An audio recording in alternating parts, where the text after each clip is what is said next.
Hello again, friends! And you are our friends, and welcome back to another edition of Jim Cornette's Drive Thru right here on this fine day. It's late in the day as we are beginning this recording session, but there's a lot going on. The hemorrhoid and toe jam of wrestling podcasts right here. I'm the host, the great Brian Laz, your host. I'm a mess. Here he is, the star of the show, Mr. Jim Cornette. Well, this is an example of what you're going to get today, ladies and gentlemen. We're starting after we're usually done because you have been out, Brian, celebrating, painting the town, celebrating the maturation of some of your municipal bonds. And so we're getting a late start here, and I'm a little, normally I attack this thing with great professionalism, vim, vigor, and enthusiasm, but it's way past goddamn senior citizen special time. We're getting into regular dinner time. I'm going to have to be in bed in a couple of hours. Sun's going to be almost down by the time I get my weary old senior citizen head tucked in for the night. Good heavens. But anyway, we are doing this for the duty, the responsibility we have to the people to bring you not only again a caveat from what we've done earlier in the week. I'll get to that in a second, but also the continued, is it now a landslide or is it a waterfall into a deep, dark chasm of the promotion known as AEW with the latest effort that looks like you gave cable access talent network television money, which is actually kind of succinct. But there's a lot going on here. And the thing that I teased earlier was we got to say we're sorry because we misled the people on one of the YouTube clips, Brian.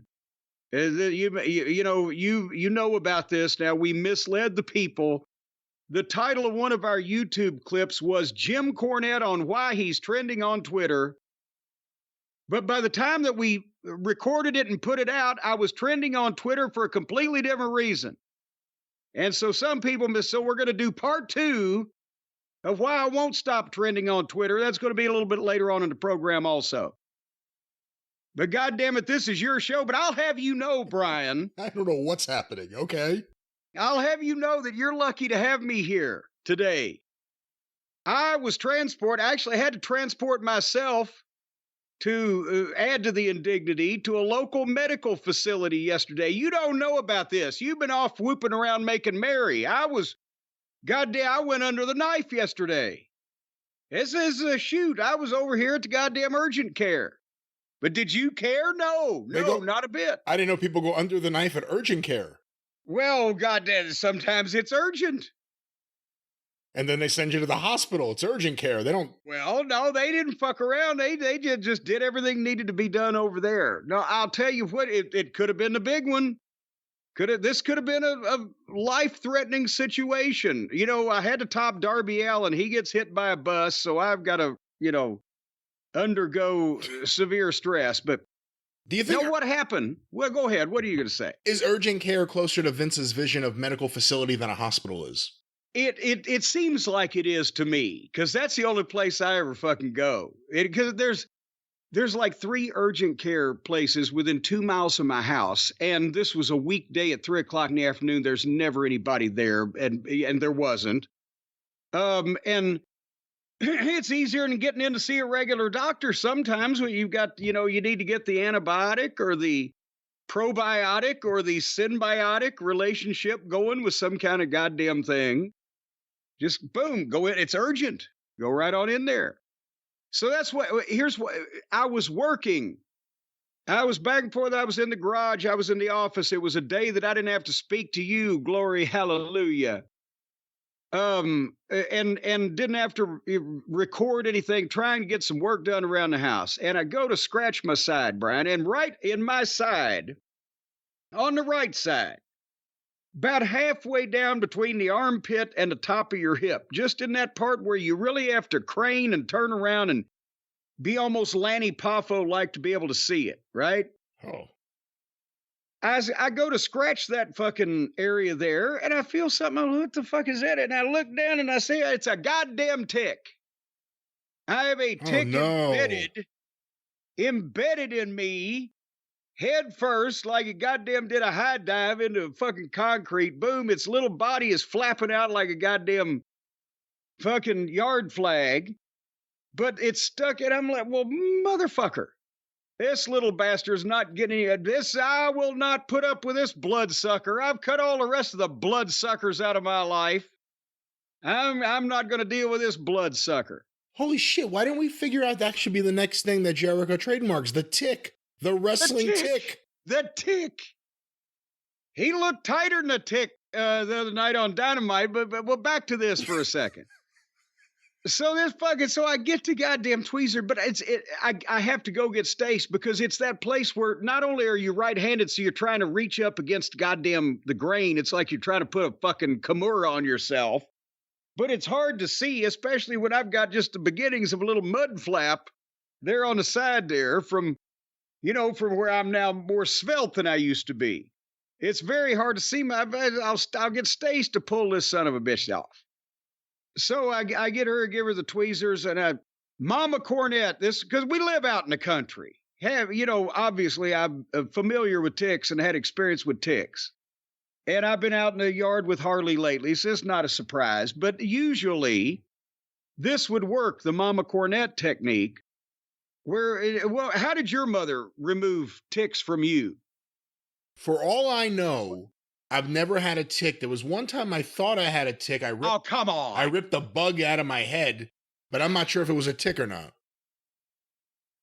All right, city boy. Well, no, I went to summer camp at the Henry Kaufman campgrounds. There are lots of trees and there's trees over at the Henry Kaufman campground. Suicide Hill. There's the Hermit's house. Oh, for fuck's sake. I'll have you know that my summer camp was Camp Mountain Lake down there way past Chattanooga, up near Mont Eagle, Tennessee, and we had outdoor fucking porta potties, and we're glad to have them. Did you really go to summer camp? Yes. I was like 9. In Tennessee? Yes, way over Mont Eagle Mountain, and then we'd go to Fall Creek Falls State Park for a fucking field trip and sleep in a sleeping blanket on the goddamn cold, hard ground. I got enough of all that camping shit by the time I was about 11. And what'd you say was Camp Crystal Lake? No, I didn't say, oh, fuck you. Anyway, back to the goddamn tick. Chris Jericho? I thought we were going to do the review later. No, I'm talking about the tick I had. Not the bloodsucker that AEW has attached to its side, but anyway, Stacy gets the tweezers, and Mama Cornette used to say, put them over an open flame and heat the end of it up as hot as you can get it. And then when you don't try to smash the tick or jerk it, but when you squeeze the tick with the tweezers, it will suddenly be hot and it'll go, and it might let go some, and then you can kind of get it out. Well, when she clamped the tweezers that were red hot down on the thing, she said, oh, it moved, but it didn't let go. The legs kind of started going and everything, but it didn't let go. And she starts pulling and tugging, and first in a slow fashion, then in a harder fashion. This fucking thing, she's got my skin stretched out about 3 or 4 fucking inches, holding on to the goddamn body of the tick with the tweezers, and it ain't letting go. And then she breaks part of it off. So now I've still got part of the tick on it. So she let me get more fine-pointed tweezers or whatever. And now she's working on it, and she's getting some of the skin in there also. But at the same time, she's trying to bend over. Her back is bad, so she can see this area, but her hands are shaking because she's taking sharp implements to tiny areas here. I said, let me see that thing. And I start pulling it. Well, and I've pulled some more of it off, but there's still some in there. And then I said, give me a fucking needle. When you say some, there's still some of the tick in you? Some of the tick in there. Yeah, because the tick is, the tweezers have broken a few pieces of the twick. And there's a twick too. The twick is to get the tick out. is to trick it. But you when see, you have more than one, you have Twix. God damn you. Well, this was in betwixt and between, because it wasn't even one tick. Now it was about half a fucking twick. It was a twicky little tick. So there's still pieces of the goddamn tick. And I said, give me a needle. Because the head's the thing that's in there, that's what spreads the disease and everything. And the needle will go in my skin there. Because I'm going to try to just kind of gouge the whole area out there a little bit to where I get all that shit and we'll just hit it with peroxide and I can go back to work. But I can get the needle in because it's sharp on the end, but the sides are dull, so I can't really rip the flesh around there to gain any ground on trying to make any kind of a fucking opening. And she said, well, I still see something dark in there. So I'm thinking if I get a blade or an X-Acto knife or something just to make a little divot, right? But she said, oh, goddamn, go to urgent care. And I said, I'm not going to go to urgent care for this tiny little piece of this. She said, you'll get Lyme disease. Then I realized all the things that I've avoided, the dangers that I have avoided. I have not been in cataclysmic accidents or airplane mishaps or goddamn caught deadly illnesses or contracted goddamn disease until this tiny microscopic piece of this fucking tick is going to enter my bloodstream and turn me into some kind of goddamn half human, half tick super fucking villain, and I'll die. And I'll fucking vomit up my toenails while I do it.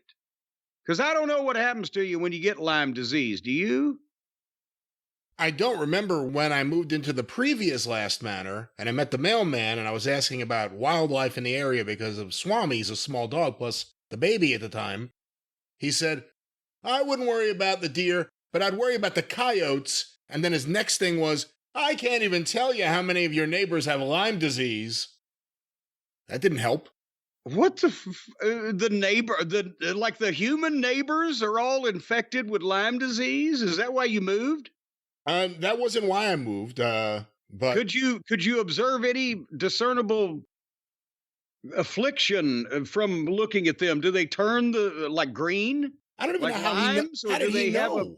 How would he have known? Was he going through their mail, or did they tell him one by one, you know, hey, Mr. Mailman, just thought you should know. I got Lyme disease, stay away from me. But to answer your question, no, I don't know. Maybe he was reading the blood tests when they come in from the... Yeah. But anyway, nevertheless, so she go to urgent care. I thought, oh, goddamn it, all right, I want to get back to work. I'll go over to urgent care because I don't want to have some goddamn horrible fucking fatal illness. So I go over there, and like I said, there's nobody in there. It's 2 miles away.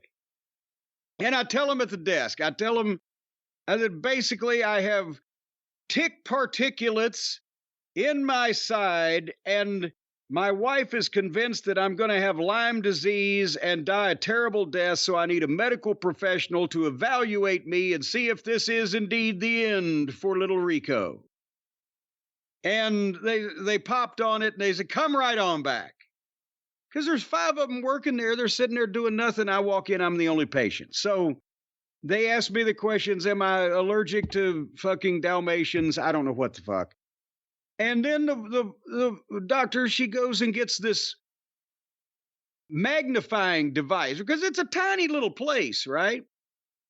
She's going to get the magnifying device so that she can see and get the tweezers and root around or whatever. And she said, would you like lidocaine? I'm sorry. She said, do you want me to numb it? It's a fucking tick. I said, no, I think we're okay.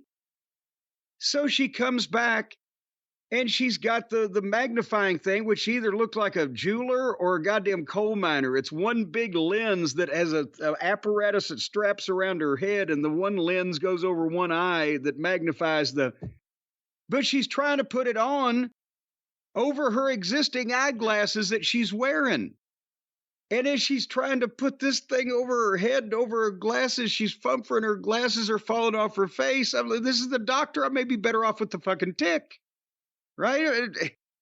So she gets it on, and then I lay down on the thing, and she's rooting around.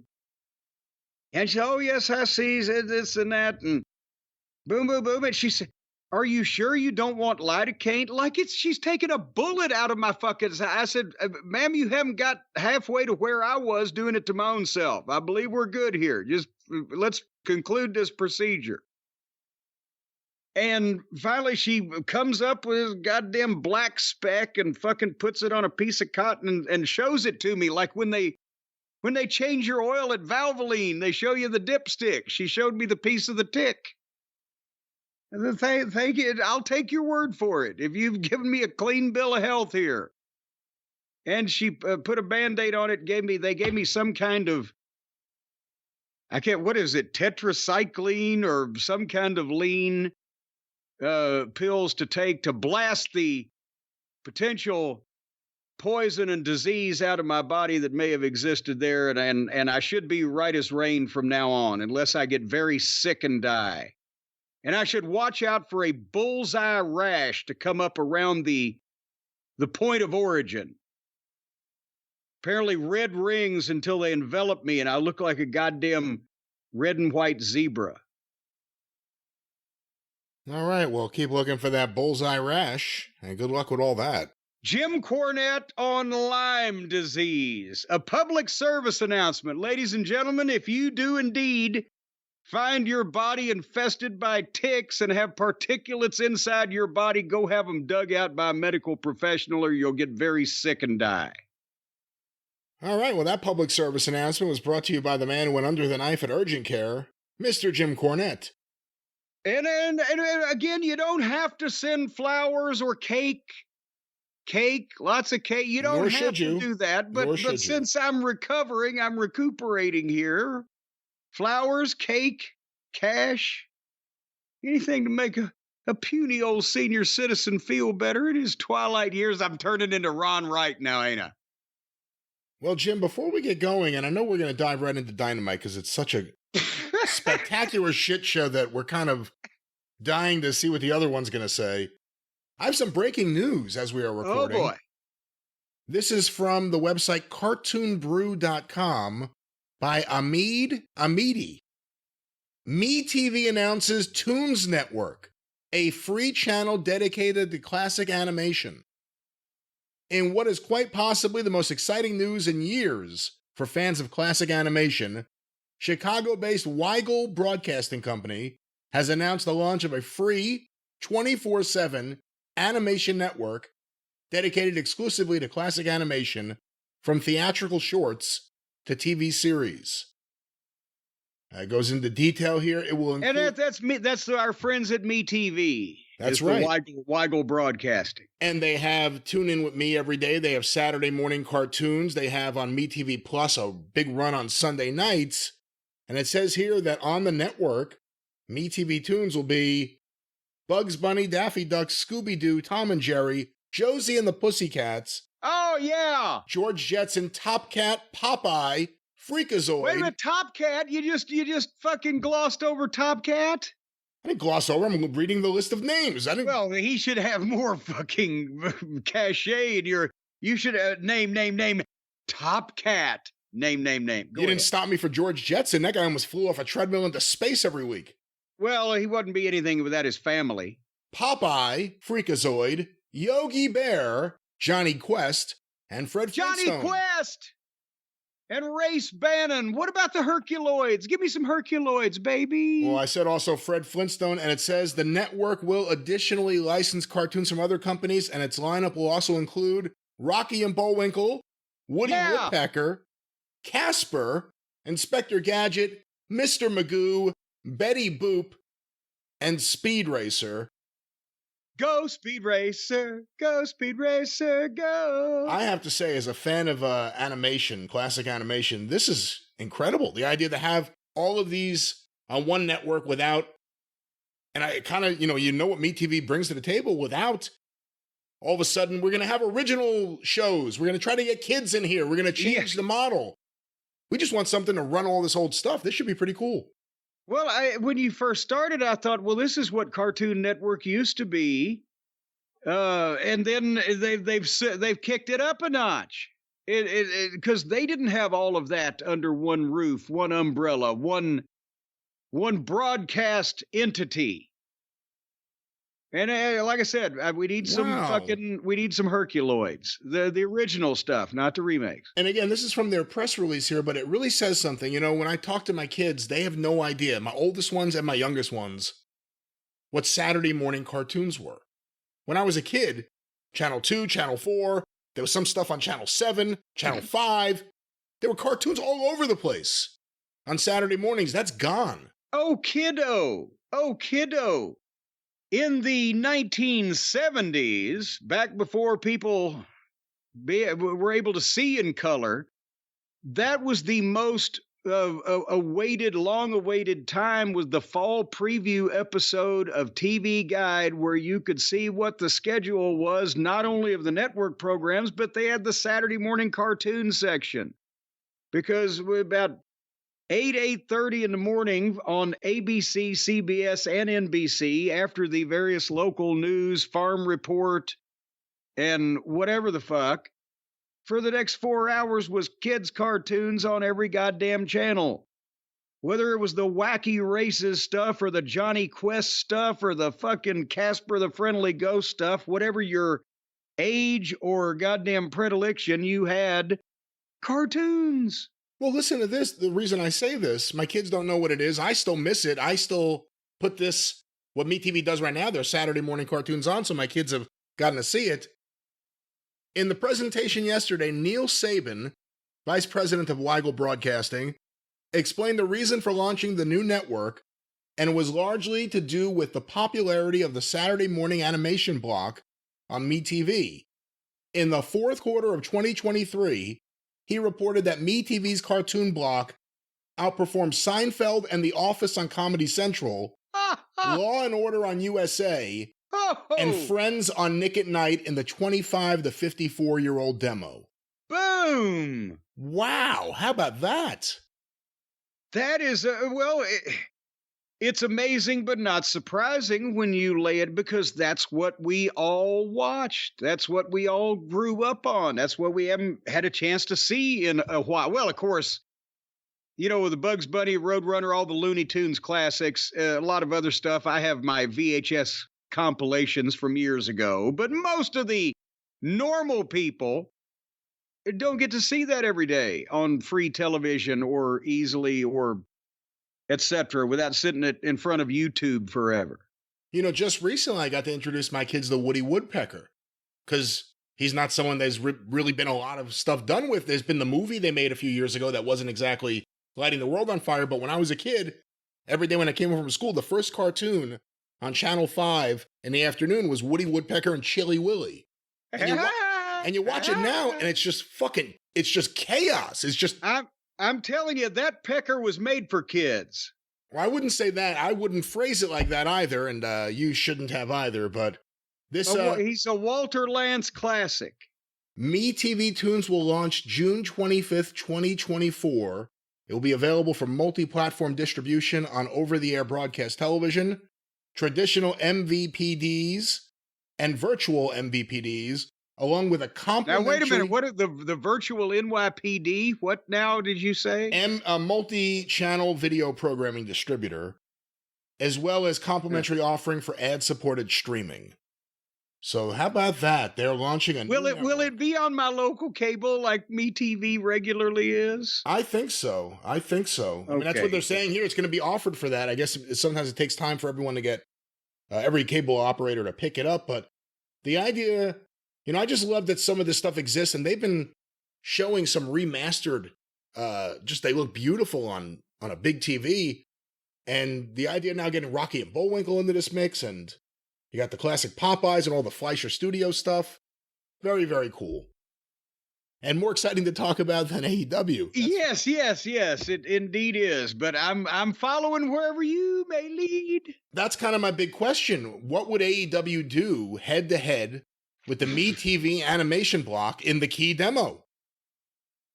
They're beating Friends. They're beating The Office. They're beating Law and Order. Can they beat AEW? Oh, besides, I'm going to be honest with you. I think Bugs Bunny can kick the ass of half the fucking roster. Who could pull a bigger rating, the Young Bucks or Scooby and Scrappy Doo?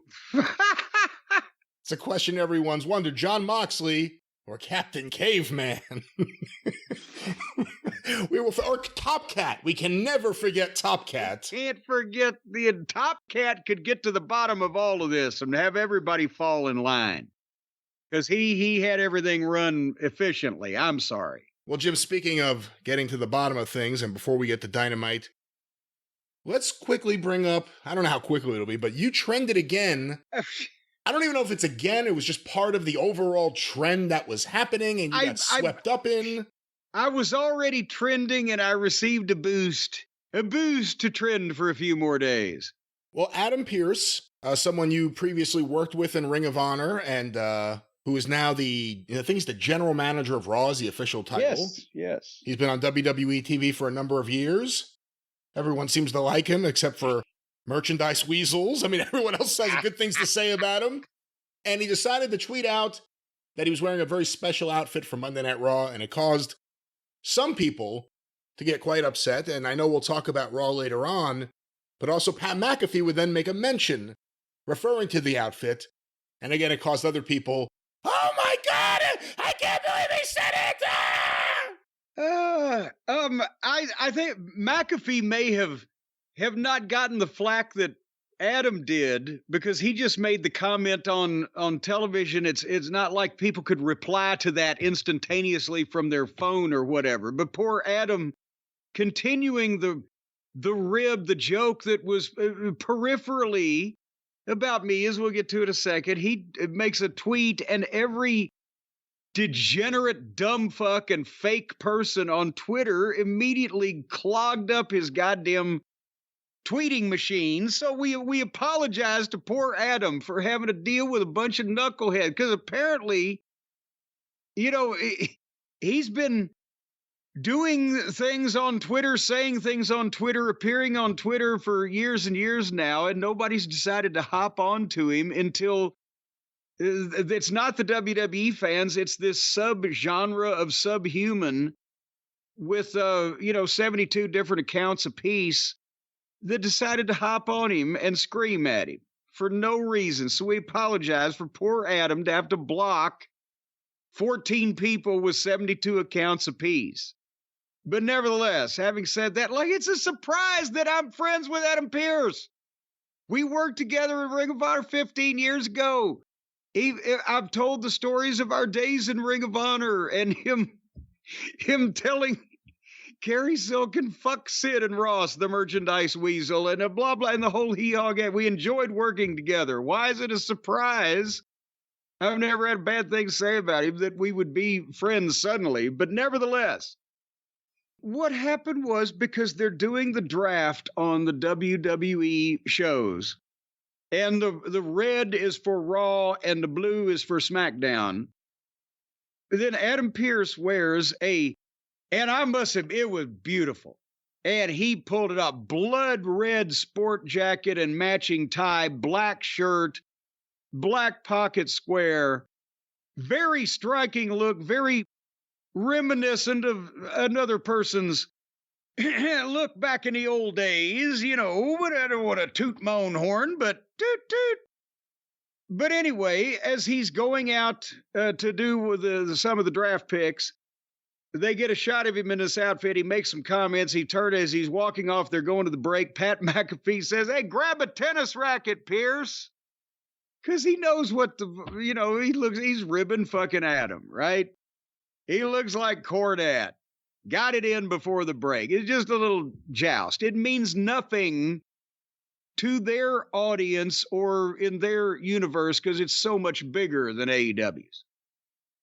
But because of that, once that Adam heard about the little fucking rib that McAfee did, he tweets out Sweet Stan Lane's introduction, saying, "Tonight's suit was brought to you by your friend and mine, Mr. Jim Cornette." And that's when all the fake people on Twitter lost their minds. The AEW sub-genre of dweller that have all the multiple accounts, because I figured it out now, because they all have either pictures of Japanese anime characters. Many of them are up front and mention AEW or We Heart Wrestling in their bio. Many of them say that they're women when there's no way that these people are women. They may be men desperately wishing they could speak to women. And they all say the same thing, or they quote tweet the same fucking people, or the same people with the same kind of thing. And they hopped all over at him like, how can you be friends with this human being and defend him? He says this and that and an est and all this other stuff. And just with their fucking screaming heads, so they are not He's real. awful, so now we're allowed to harass you! Yes, it's like, how could you ever have spoken to or worked with this subhuman being that it's like I'm Paul Pot or something? Every single person other than the Bucks, Owens, and Generico loved working with you. Well, but see, that's the point of and actually, Generico and I would have probably been good if Steen hadn't been around. Fat ass fucking drove a wedge with everybody. But the point is that for the past 40 years, the only people that I have worked with or for or that have worked for me that I have any issue with or that there has been problems with are the people that I came across that either got into business on a gift and didn't appreciate it, the Russos, the Ferraras, the Dunns, or the indie-minded fucking indie-rific outlaw bullshit crew that can get by with only when people think wrestling is supposed to be silly because they can't do it right. Otherwise, I believe we went through the mathematics that one time, Brian, and figured that I technically have never asked for a job in the wrestling business in my life. From the time that Jerry Jarrett asked me, do you want to be a manager? To modern day, I've never asked to be booked. Everyone came to me. I didn't rudely throw myself at them. And most of the people that I've worked for enjoyed the experience and felt they got something out of it. And again, the Jim Herds, the people that lucked into being in the wrestling business and didn't deserve it. Everybody else from the dawn of my career to the time that I said, fuck it, I'm staying home, was pretty fucking happy in one way or another. Imagine that. Yeah, whenever you see like one of those guys from the era you were active in the business do like an interview or something, and someone says, what about Jim Cornette? They smile first, and then they say, oh, I love Jim Cornette. And then they have some kind of crazy story about something you did. It's never, that motherfucker. Well, it's every now and then there is, but usually it's someone that, there's a reason for it. But usually it's, oh, I love that guy, and here's a story. But the fans, again, there are fans who can't take the fact that you reject the wrestling they like, whatever that may be. And because of that, you should be canceled. Anyone who associates you should be canceled, but they're okay. They're above board. Well, yeah, and also you'll notice that people that have never met me, talked to me on the phone, or worked with me in any capacity hate my fucking guts. So I got that going for me. But anyway, so that's what happened again for, poor Adam's Twitter, just trying to make innocuous little jokes, with McAfee and a little elbow in the ribs to me, and suddenly everybody thinks he's a heinous person because he would associate with me. But as we've discovered now, I think it's, again, they do the same things, they say the same things, they tweet the same things, their profiles look the same. Is this really what's left of the AEW audience is fighting ever harder to try to discredit people because of their favorite taint-tickling wrestlers? And they've got to mount this kind of shit thinking that it's going to make a fucking difference to me or anybody else? There's a professor who just put out another book. His name's Scott Galloway, and he appears on Bill Maher every now and then, and he's on TV every now and then. And he said it the other day, and it sounds crass, but if you really think about it, there's too many people who don't get laid. And because of that, there's this built up anger and frustration, and especially when you're insulting or putting down or joking about something they love, it's almost like you're taking something away from them. personally, because they have nothing else. And I think if more of the crazed wrestling fans on Twitter had companionship, even if it's just a hooker, I think it would really help. And I know it sounds like I'm making a joke, but I'm very serious. I think that's one of the big problems. And he said it out loud on that show. And I was like, man, finally, someone's saying it. More of these ninnies need to get laid. But now they may be ninnies or they may be nattering nabobs of negativity. But I say this to you, Brian, since again you're a bi fan. You're both a wrestling fan and a baseball fan. You're two sports, so you're a bi fan. That's right. I'm bisexual. If you buy me something, I'll have sex with you. Well, there you and again, I'm trisexual. I'll try anything.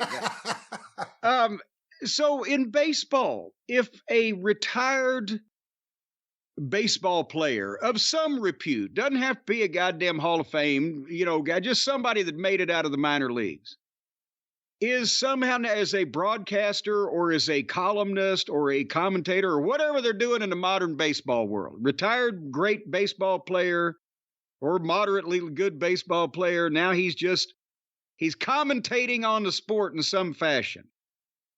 If he says, I don't know what they see in this guy in fucking San Diego, he's a goddamn shits to me, his form is horrible, he drops his pants when he slides into home base, whatever. Do that guy's fans in San Diego scream at this fucking guy for, well, fuck you. He's the greatest baseball player we've ever seen. Or is it just in this fucking hokey fucking business? There are crazy fans everywhere. But with wrestling, specifically the online fan, and again, not all the online fans, not everyone on a message board is a nut. It just so happens that a lot of the nuts congregate on message boards or Discord servers or Twitter, whatever the forum is. You get people that are like, hey, I really like wrestling and I really just kind of want to converse with other people about it. And then there are people like, I am wrestling. You have to acknowledge my mental skill when it comes to knowing this stuff. And now I'll pounce on you. And if you don't like something I don't like, I will find a way to get rid of you. It's all that shit. And it's too much of it. When they went from the fans, they went from just kind of knowing it was a work, but nothing about how, to thinking that they're smart and that everything was always scripted and laid out and produced and etc. And basically what they believe is fake, even though it was anything from fake. They think anybody can fucking do it, anybody can fucking write it, which is Tony Khan's syndrome we'll talk about here in a second. And as a result, they don't respect it for what it used to be and what it sometimes still is at a high level. Because they're fucking morons. And they need to keep their mouth shut. And I don't mean to offend you, Brian, to quote a person you're not a fan of, but know your fucking role, you little twits. People say to me, Cornette, your company went out of business. Yes, the company that I had that went out of business versus the company that you never fucking had. You couldn't keep company. That's the you only booked for 7 different places as opposed to you booking a room at the Super 8. Who are you minuscule peons, you amoeba swimming downstream from the nuclear plant to fucking critique anything I've done in the wrestling business? When you couldn't smell my farts, I went past you so quick. And again, the thing is, these are all people that would have been worshiping you, but they kind of went with that schism where all of a sudden you became the boogeyman for the guys in Ring of Honor that couldn't do whatever they wanted when you were there. And when you were gone, Jim Cornette became the boogeyman. And they used that. And the Young Bucks used you as this villain in their head to build themselves up with fans. But now look at where we are. Who do you think has more fans today, Jim Cornette or the Young Bucks? Today. We can compare numbers. So we'll be doing it by the end of this program. But again, there's a lot of fans that can't cope, and you keep trending because of it. But I think the interesting thing is whether it was the Swerve Strickland artwork or this, yeah, there are some real vocal ninny fans, and a lot of them just breathtakingly ignorant. And a lot of them just don't understand the irony of how they're behaving versus what they claim they're calling people out for. But the amount of feedback we've seen on social media in different places, the people actually going the other way. No, we listened to him. You're wrong. I think that's kind of been one of the interesting stories in the last week. The pushback from the audience, the people that actually spend their time and listen to these shows every week, telling the other people, fuck you. Fuck you. Go out, get a job, and get your dick sucked. Not necessarily in that order. Probably in that order. You need a job. You need some money. You're a bum. Take a shower. This goes for a lot of you. Are you done? I'm done. With the venting at these people? But nevertheless, we'll continue to be here to trend and inspire fashion and set new standards for broadcasting, just as we always do. But we appreciate, because every time, as I said, all 14 people with 72 accounts apiece, do the math, I can't in my head, do this, we get new subscribers and new people actually listening, saying, well, I gotta hear what the fuck this guy is saying. He's gotta be full of shit. He's gotta be a complete maniac. He's got a point. And we get new listeners because they want to hear for themselves how we could be saying these horrible, villainous things in public, and it come to find out we're not. So thank you very much. Thank you very much. That's the nicest thing that anyone's ever done for me. And again, you always hate when other people get caught in the crossfire. So if you're someone who appreciates the good work that Adam Pearce does each and every week, please, when you go to a WWE event, bring a red rose to symbolize the red suit, and try to hand it to him and see how far you get. Yeah, or just throw them at him. Throw flowers at his feet as red. He walks to the ring. Red roses. They have to be red. Red roses for Red Rover. Come on over. But can you imagine if some night they just decided to, when they go back to Milwaukee, Adam's hometown, they should throw red roses at his feet as he walks to the ring. It'd be the greatest visual in the history of wrestling. Boy, they really like the general manager here in fucking, he's from Green Bay. Well, fuck, they'll never go back to Green Bay. And if these people were this upset about him wearing a red suit, wait until they find out you're the new GM of WWE Speed. Well, hey, that's because I can't last as long as I used to. So they had to get me in and out quick. But, all right. Well, there's the trending news. But, Jim, if you want to hear that news or any other news, there's the wrestling news. But how do you hear the wrestling news? You may need something in your ears. What better time than now to go to our first spot? Our good friends at Raycon. I'll tell you what. Have you heard the big news? Not only did Raycon successfully have a tick removed from their side, but they have just launched their upgraded model of the best-selling everyday earbuds. Have you heard about this, Brian? The big improvements, the renovations, the paint-up, clean-up, fix-up, the remodeling, the refreshing, the all-new rebirth and reformation of the everyday earbuds. Have you heard about what you get? I've heard about it. I've received one. This is exciting. These are all new, and we've been enjoying Raycon's products for years. It's a whole new kick right now. Stacy got a set of these. You know, because of my hearing difficulties, I tend to have some echoes in my head if I try to stick anything in any holes, really, top to bottom. But Stacy loves them, and she listens to the podcasts and the wrestling news, and she listens to the music that the kids play these days. And she loves them because she just got them, because in addition to all the other features that we've talked about, now you also get active noise cancellation. And that means that if anybody within like 500 yards is moving around making noise, they will drop over right there and cease making noise. I don't think that's the way it works. I'm not exactly sure, but I'm pretty sure. You can't be active around. You have to be completely fucking still. You can't make any noise. Also, there's an ergonomic design. Now, this is kind of like, it's going to find the G spot in your ear canal. Imagine kind of a round, then with an ergonomically designed flat thing that could serve as almost a tongue to go into it's an ergonomic design. It's amazing. So you can insert these things and then you start twirling them around. Don't forget the lube, ladies and gentlemen. And what is wrong with you? What are you talking? You don't need lube for any of these, and there's no G-spot in your ear, and the phone is ringing. That's why it's ergonomic, because it goes right in your ear. And the new upgraded everyday earbuds also have multi-point connectivity that lets you pair with two devices at once. You can have one going in each direction at each end at the same time. And they're available in a variety of vibrant new colors to complement any and all skin tones.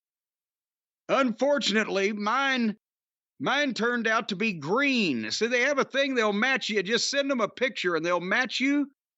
Mine turned out to be green, but they have new vibrant colors. Apparently, I'm just not vibrant enough.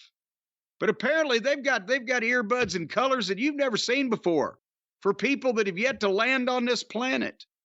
But if you get close enough to your shade there, they'll disappear, is what I'm told. Not completely literally.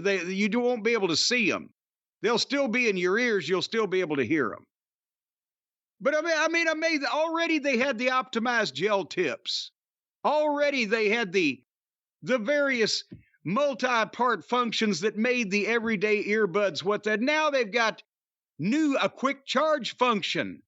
And also they're weatherproof if you get the IP66s, and or they're sweat resistant. And you know that for a lot of people today, I've noticed that they sweat like pouring piss out of a boot. Just running down their fucking face. They're soaked, their underarms, their crotchal area. Looks like they fell in a fucking fish pond. That's going to rot your goddamn earbuds over time. So these are sweat resistant. You can pour rain on these things all day long with that sweat coming out of your fucking various pores, and nothing will happen to them. Have you tried that, Brian? Have you gone out and just worked up a real good sweat? I mean, I've worn the Raycon earbuds while exercising, but I haven't had the level of downpour that you're talking about. Oh, see, if you get a really good stink going on, just in any old generic earbud, it'll fucking turn green on you and start fucking rotting.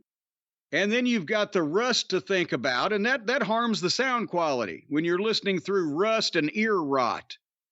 So these things being sweat resistant, you can be as big of a pig as you want to be, and it'll still sound fine. Their upgraded model will blow you away. Away. Sorry, it was a different line there. I thought, well, that's really upgraded. God damn. How do they even make a little thing like that, dude? But anyway, you're going to be asking yourself why you didn't check them out sooner. That's what I'm asking myself. Raycon offers a 30-day happiness guarantee. You get these things for the first 30 days, you're going to be delirious. And after that, it's up to you. Go to buyraycon.com/JCE today to get 20% off your Raycon order and free shipping. 20% off and free shipping. So that's, in effect, more percent off at buyraycon, BUYRAYCON.com/JCE. Well, Jim, you know what time it is. That's the wrong chord. You need to start learning how to play the theme for the Wide World of Sports, where the skier, the agony of defeat, and the skier comes off the goddamn jump and crash lands and slides down the fucking hill, because that's what we're looking at here. Well, I guess you kind of just threw it out there before I had a chance to introduce it. We're talking about AEW Dynamite here this week. Well, nobody would have known, would they? For Wednesday, May 1st, 2024. They're back in Canada. They're in Winnipeg. Seems like they're in Canada every other time they're in Canada. And it was another episode where, as I'm watching it, I'm saying, surely the audience feels the way I do right now about this. It's getting worse and worse and quieter and quieter. They pop still. And there's things they react to. But when they're quiet, it's like someone pressed the off switch on the fans. And they just sit in their seats and don't move. There are times when people come out and they show the crowd and you hear some noise, but when you actually try to see anyone moving, like, or showing signs of life, there isn't any. They've hit that active noise cancellation. Tweeted it out. It's like, you ever see that Billy Joel concert in Russia in like 89? Yeah, they didn't know yet exactly how to react. Are we allowed to get up and move? Can we snap our fingers? Can we do anything? Well, AEW Dynamite in Winnipeg, Jim. Well, and we're going to analyze the crowd, what they pop for and why they're potentially popping for it, et cetera, et cetera. But, I mean, we could talk about and pontificate, is this a parody that they're doing on purpose? Are they doubling down on the audience that the Buckaroos and their ilk have anyway, which is people that only want to see silly wrestling, like the indie crowds in Reseda or wherever the fuck? Or is this really what they think would compete with or even be at the level of a regular national television show, much less compete with the competition that's doing the best they've done in years and years? Do they really think that this kind of hokey cable access bullshit with subpar talent and nonsensical fucking happenings can carry it just because a lot of people take bumps and they have moves and things? I don't know which at this point, because Jericho obviously was all the way into parody. Unless he's, I don't know, completely lost his mind or has his head so far up his own ass that he can fucking smell what he had for lunch yesterday, that he would think that this was a wrestling match or in any way good or entertaining to any kind of average fan. It has to be the ones that get a tickle out of it. And the fact that the goddamn top heel faction, now there's one guy out of four of them that's bigger than the fucking announce team. Even the women. And that they've buried their world champion a week and a half after he's won the title. That started before he won the title. We started calling it out that it started getting colder and colder. The thing with the fans getting behind Swerve and Swerve chasing Joe, I guess is what I should call it. Yeah. Colder and colder. He won the title. It was a really nice moment. 2 matches after Danielson Ospreay. And what have they done since? Is Swerve the main champion in AEW? This was an official burial, whether intentional or not, as I will explain when we get there. But this, again, I don't know what the fuck they're thinking, and Tony has lost his mind. Either and we know who they are, the EVPs, except for one of my new favorites, old Kenny. The EVPs have got to be blowing his fucking smoke up his ass and giving him false hope in this thing. But Tony's also believes he's having a ball and doesn't realize that, as we mentioned the other day, the NFL announcers were laughing at him and talking about him kind of like, oh, there's the owner's special kid. But the show opens up, and this was May 1st. I would have, if it was April 1st, I could have seen where they were going. But the show opens up with Tony live via satellite from Jacksonville, quote unquote. He's at a fake monitor producing desk. He's in front of a bad green screen. Good Lord. It looked like the weather segment on the TV news in Cedar Rapids, for fuck's sake. And his story while he's sitting there wearing a neck brace, and if anybody in fucking Iowa just happens to be flipping by, somebody, hey, Maud, look at this guy. Is he wearing a neck brace or a toilet seat? And he's reading from a teleprompter. Now he's gone from Tony Kokon to Lithium Larry. It was like the Star Trek episode where the planet's leader was drugged in a room with the microphone in front of his mouth where you couldn't see that his lips weren't moving as he read this statement. And the gist of it was that he's not medically cleared to travel. So don't worry, folks. I'm going to produce the show from right here in Jacksonville remotely. Is he fucking Spielberg? Is there nobody else can do? What if he has a goddamn gallbladder operation. Do we preempt the show that week? Were any fans saying, oh no, who will produce the show? No, there was the panic was spread throughout the company at the thought that he couldn't be there to produce the show. So, and again, smiling. He wasn't saying, yes. He didn't put his hand to his neck like he was hurt. He didn't indicate he was hurt in any way other than he was wearing a neck brace. He was happy to let you know that he was still going to be able to fucking produce the show. Fuck his pain that he's going through. He's going to be there to make sure that we don't have to preempt this. And again, you got to think, for the average person sitting there thinking, okay, if this guy gets hit by a taxi tomorrow, the show goes off the air. This guy is the only one standing in between this program and fucking a test pattern. Fuck, they're fucked. So he's reading the statement. And then suddenly there's static in it. And then it looks like the Max Headroom takeover, Brian, that you know well. I don't know anything about that, no. Where there's a picture popping, is a statute of limitations. There's a picture popping back and forth, and Tony's being interrupted, and finally color bars at AEW, no signal. And then the Buckaroos, Maddie and Nikki, pop up in the TV truck. Quote unquote, in the TV. This may have been a bad green screen too, I don't know. But children think that TV works that way. If they really had taken over the TV truck, all they would have had to do was just switch from Tony's incoming feed live via satellite in Jacksonville to the camera that they had obviously set up in the truck, and it would have been seamless. It would have looked like a camera switch. No, they overloaded the feed, apparently. They didn't have to. They're in the truck. They could press one button and Tony's fucking toast. He's off the goddamn air. They're in the truck.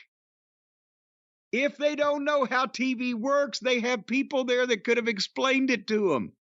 You don't have to override the feed when you're in charge of the fucking feed, do you? Did HBO hack themselves? No, that was Captain Midnight. That's what I'm saying.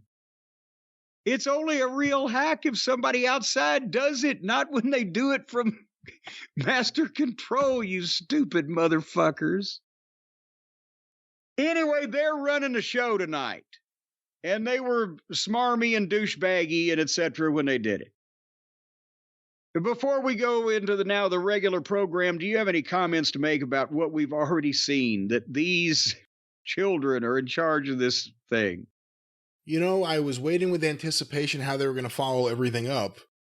The angle last week, and then, of course, Tony appearing in the neck brace at the NFL draft got some attention, but really the angle last week. And it starts with a smiling Tony Khan sitting in, it just looks cheap. It looked really bad. And then again, like you said, overloading the feed in such a fake way that how could anyone take it seriously?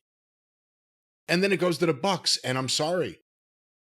The Bucks do not work as lead heels because they can't pull it off. And every time they're talking and acting, and the one who does all the talking now, he's got one of those Adam Cole stutters. Where at the beginning of every sentence, and it's just not working and not clicking, and it hit me right away. If this is the follow-up, a smiling Tony Khan can't be there, but I'm producing remotely, and then these guys, as, you know, like the fucking Muppet Babies of NWO, I don't know what they are out there. You can't believe it. And I said right away, I said, people are going to tune out of this show. And I don't know what the ratings are yet, because they haven't come in as we're starting this.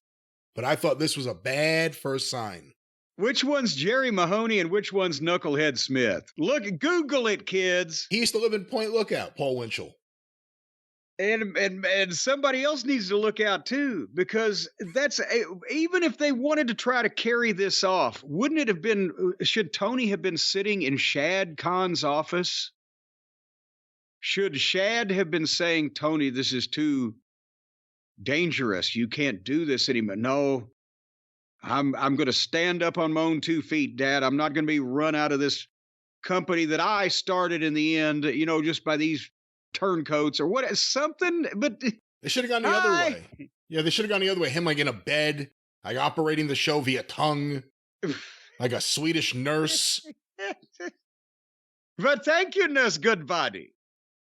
So you mean like the fucking what's his name? Goddamn, the Stephen Hawking thing. He blows into a tube and the fucking wrestlers run into the ring. You got two ways to do this. You could try to do it the right way and it won't work, and they can't do it. So that's out. That's not an option. Or I think they should just lean into this and go balls to the wall stupid. But it all has to come from lead. You mean they haven't? I think it has to come from lead babyface Tony Khan. And it's still a thing in progress. I'm hoping that the way things are going and degenerating there, we may get, for the AEW Championship sometime in the next year, a Tony Khan Anna Jay feud. No, I'm going the other way. I'm thinking that they're not going to intentionally, they're going to lean into a lot of shit, probably fan blades and all kinds of stuff, but not really on purpose just because they're dumb.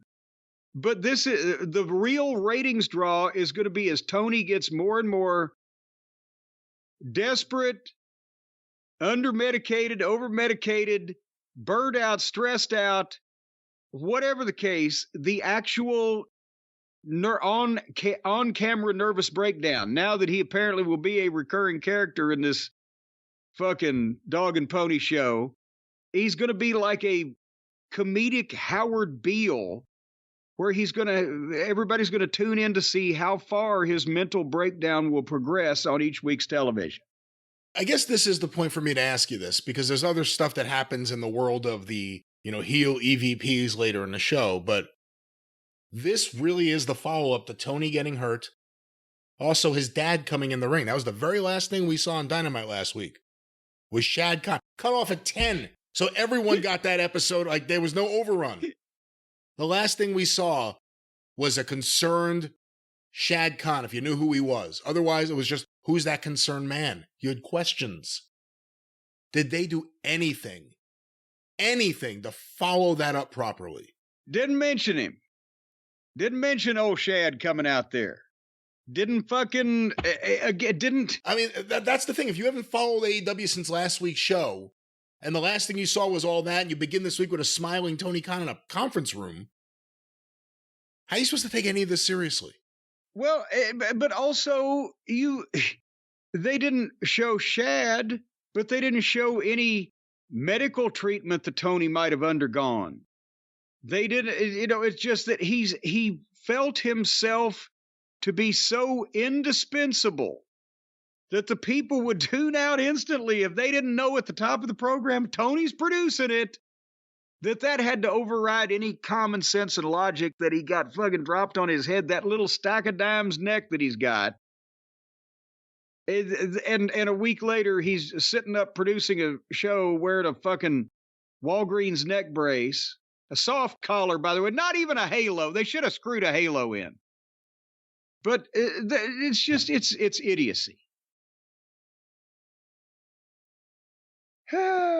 Would you like to go to the next idiot? And that was the start. It took us that long just to talk about the first 2 minutes of the show. Well, I mean, it's here comes Swerve Strickland and Nana to the ring, the new world champion, and they're in Winnipeg. Of course, Kenny's been advertised he's going to return to television. It's his hometown, but it's the new world champion. 3 months ago, they were going batshit for him. They loved him even when he won the title, and now they're in Winnipeg and they're just standing there for Swerve.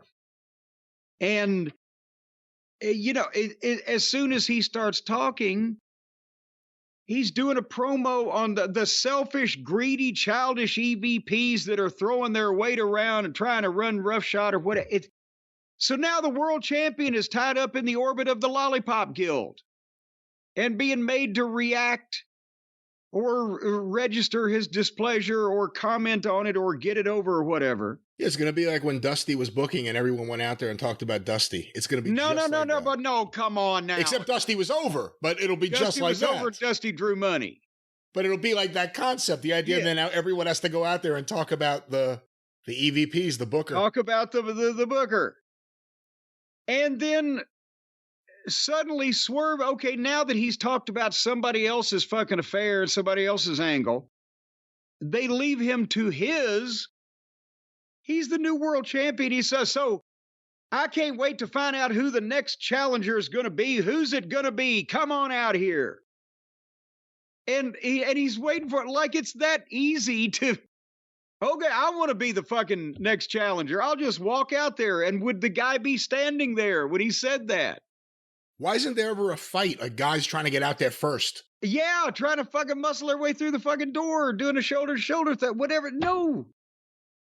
And why shouldn't he be saying, you all need to line up and fight your way through each other and I'll take only the best or whatever. And there'd be some, but no, it fits the Buckaroo's little angle here for him to just say that like a fucking idiot. The world champion comes out there and says, who's it going to be next? Like it's that easy. And of course, Maddie and Nikki pop up on the screen. You're bad-mouthing your bosses. You need a dose of humility. Now they're dressing down the world champion. In front of a quiet, observant crowd.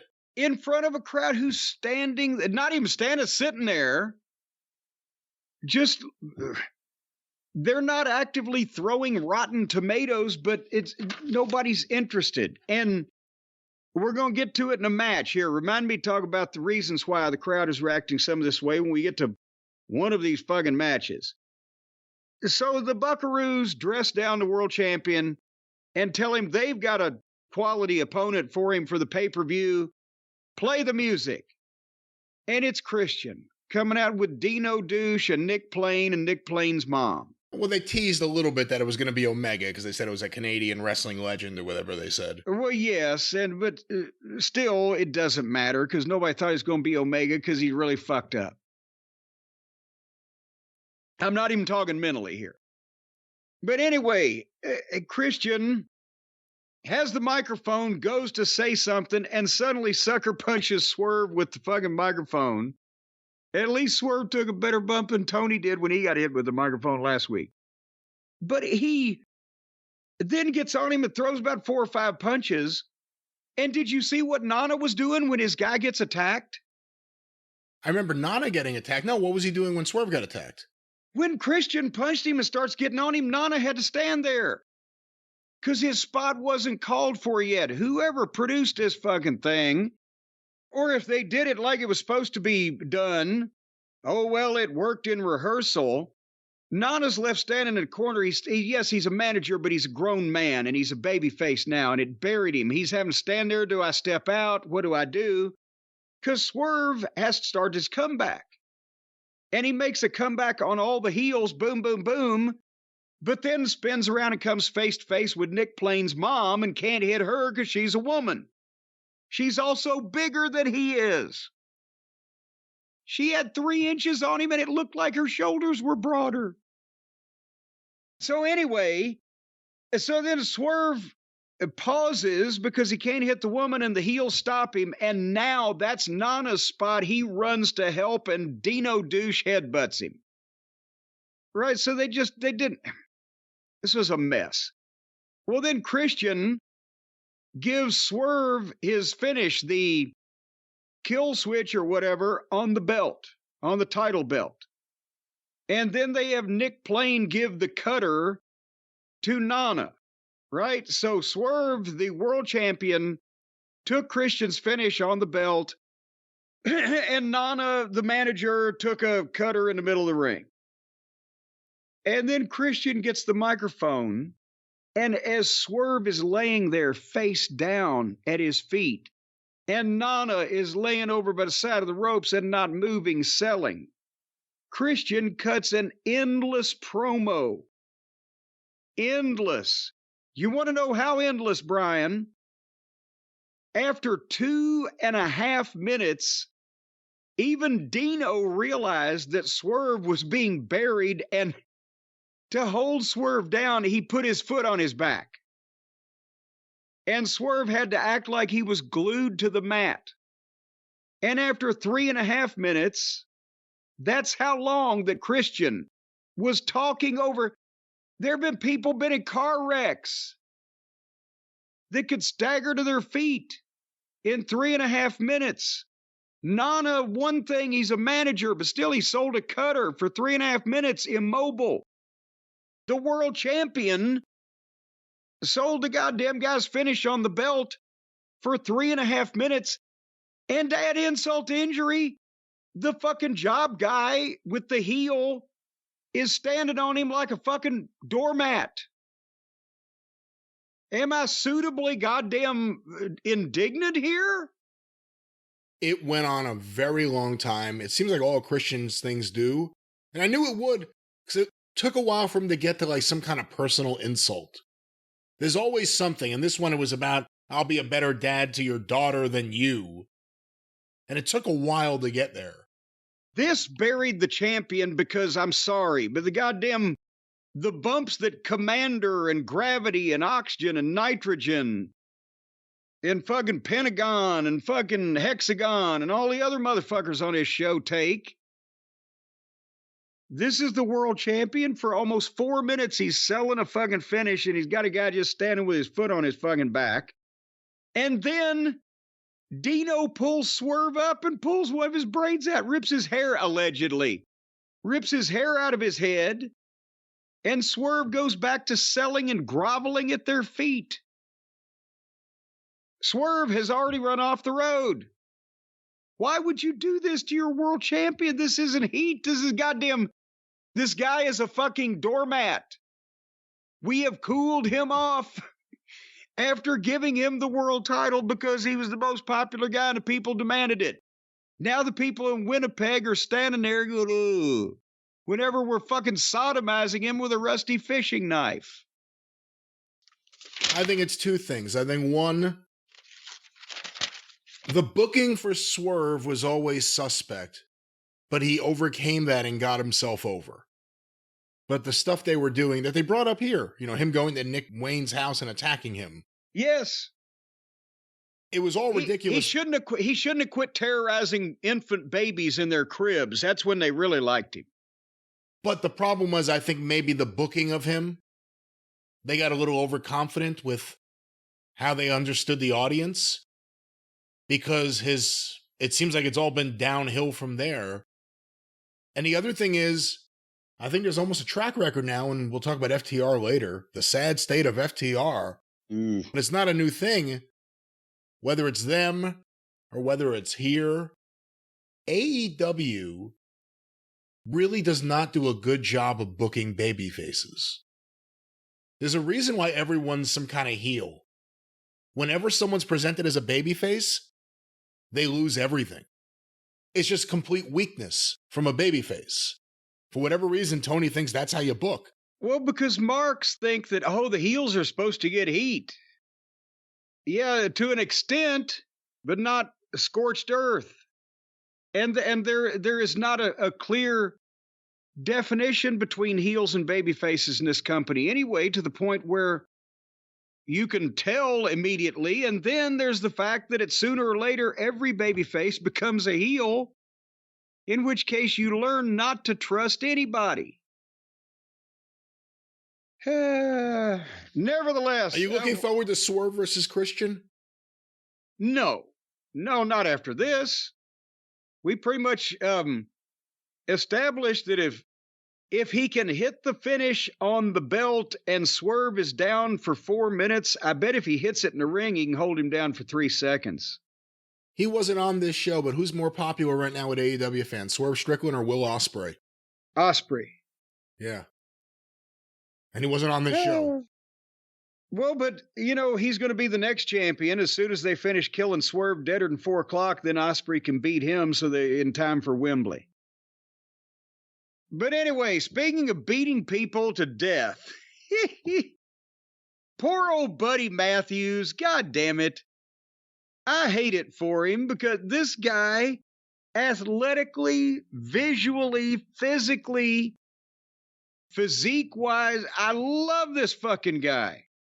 You never hear him talk, and he's always doing a spooky house of shit anyway, and maybe he could do it or maybe he couldn't, but you could do something. Dewey Robertson, the missing link.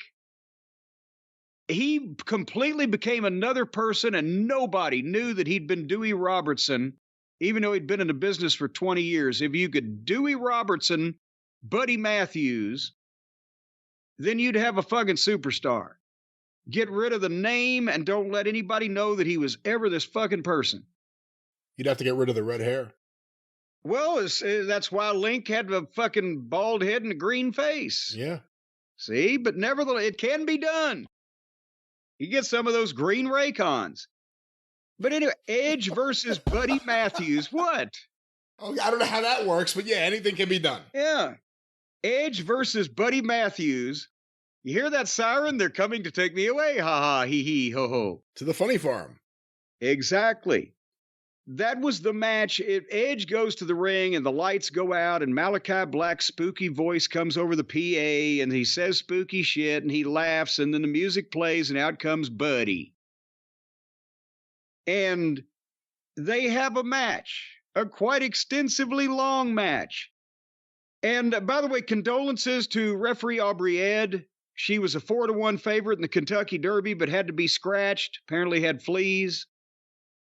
But anyway, they had a professionally worked house show style match. It wasn't very fast paced, but they had to go 20 minutes, apparently, bell to bell. They had to, they were forced to. And the fans sat there, except if somebody took a big bump or an unexpected bump, or a bump where it looked like somebody may have gotten hurt. And then they would pop and then immediately sit there again. And that's the thing, Brian, they weren't on anybody's side. They are not really looking to see who's going to win or if anyone is going to get even for something. Nothing's personal. They don't even react to, I'll give it, in the WWE now, they're reacting to everybody. Everybody gets their song sung. Everybody gets their name chanted.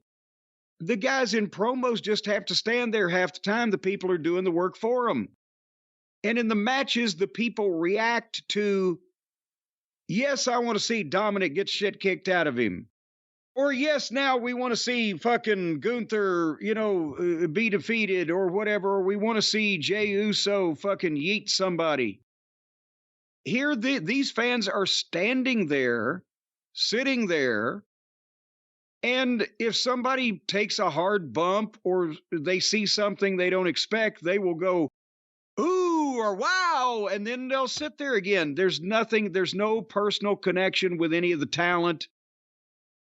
Are they coming to the shows because they bought tickets 2 or 3 months ago and they felt like they had to use them even though all their favorites are gone or the bookings turned to shit?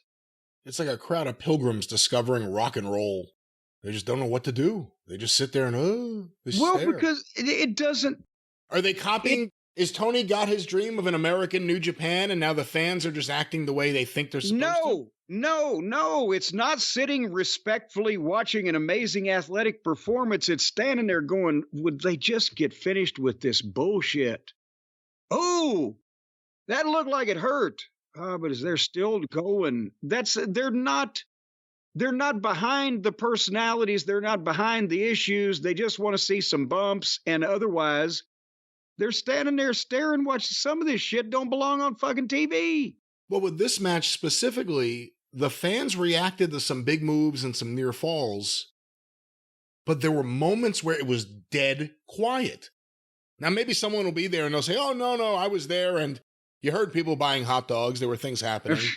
On TV, it got dead quiet. You could tell because the announcers start whispering. Their voices get lower. Excalibur doesn't yell when he thinks people behind him could hear him. Well, and this was a very well-worked match and 2 athletic guys, but it's not over. And they're just, these crowds are getting more and more the stench of the grisly death of the promotion that's lost the people, and it's going to be much harder to get them back than it was when you started to begin with. Because now instead of somebody giving you a chance on a new thing, they have, and you've turned them off. And then after this match, when Edge finally beats poor Buddy again, Edge starts beating him up. the babyface gets on the heel. And he gets the chairs, and he hits him with a chair, and he goes for a concerto. And Buddy is just laying there for it, and suddenly the lights go out. And when the lights come back on, Malachi Black is standing in the ring beside Edge, telling him to hit Buddy. And then Buddy gets up on his knees and say, yeah, hit me. And fucking Edge raises the chair, and then the lights go out again. And when they come back on, the heels are gone, and fucking Edge is in the ring too. Or still in the ring, like, what the fuck? I wrote the heels were gone and the fans too. Because they're just, the whole thing was hot garbage. It's a parody of just wrestling cliches or tropes, as the kids say. And we're getting a lot of these long, drawn-out Adam Copeland matches. And I don't know if they're going to hook anyone new or cause people who are, not all the way invested right now to want to sit through them. And then the things with the lights out and the lights on. Why doesn't a babyface just bring a flashlight into the ring? Wouldn't that solve everything? If someone at ringside just turned on their phone, that flashlight, wouldn't that solve anything?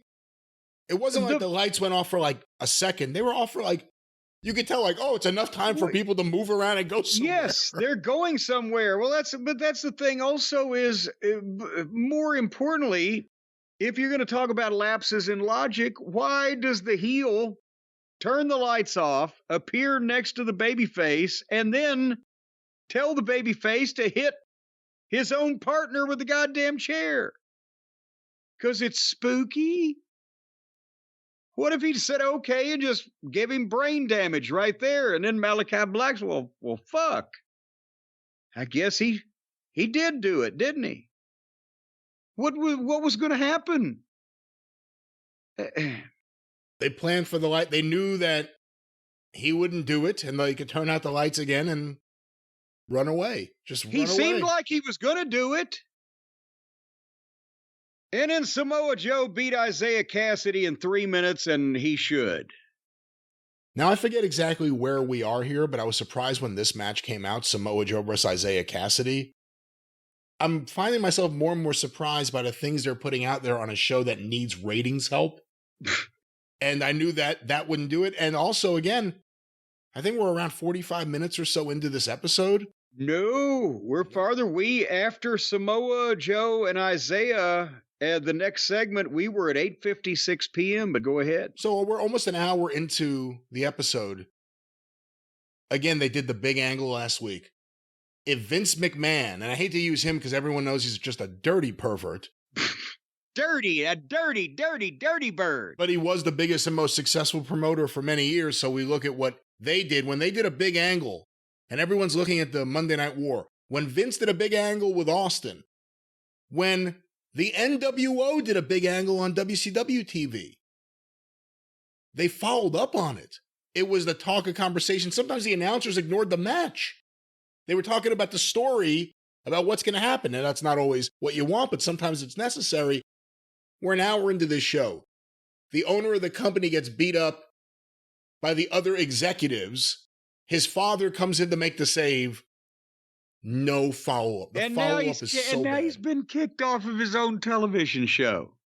The follow-up is so bad. And then they said, the Bucks, that they have an ironclad contract. You can't get rid of them. This has been done so poorly, and this has been planned out so poorly. I don't think people who are really into them understand how low this is going to go. Oh, we got further to fall, because at 8:56 p.m., here he comes to save the day. Pockets. The top of the hour is about to be the company mascot, followed by, you guessed it, the Buckaroos. But they sent Pockets out to try to do a promo, where apparently on their lowest rated weekly television show, Rampage, Trent and Muffin Top Taylor had a garbage indie wet dream match in a parking lot with blood and bumps on cars. And the story is that Trent hurt Muffin Top so bad that he will never wrestle again. Hopefully that's not an angle. We can dream. And Pockets was upset. And as he was starting to get more and more upset about this, it was like listening to the guy who pumps your septic tank try public speaking for the very first time. It looks so amateur. This looks so childish. Just with what is on the other fucking channel from the WWE that's burning things up now with a boring program again. But a boring program with stars and everybody's over.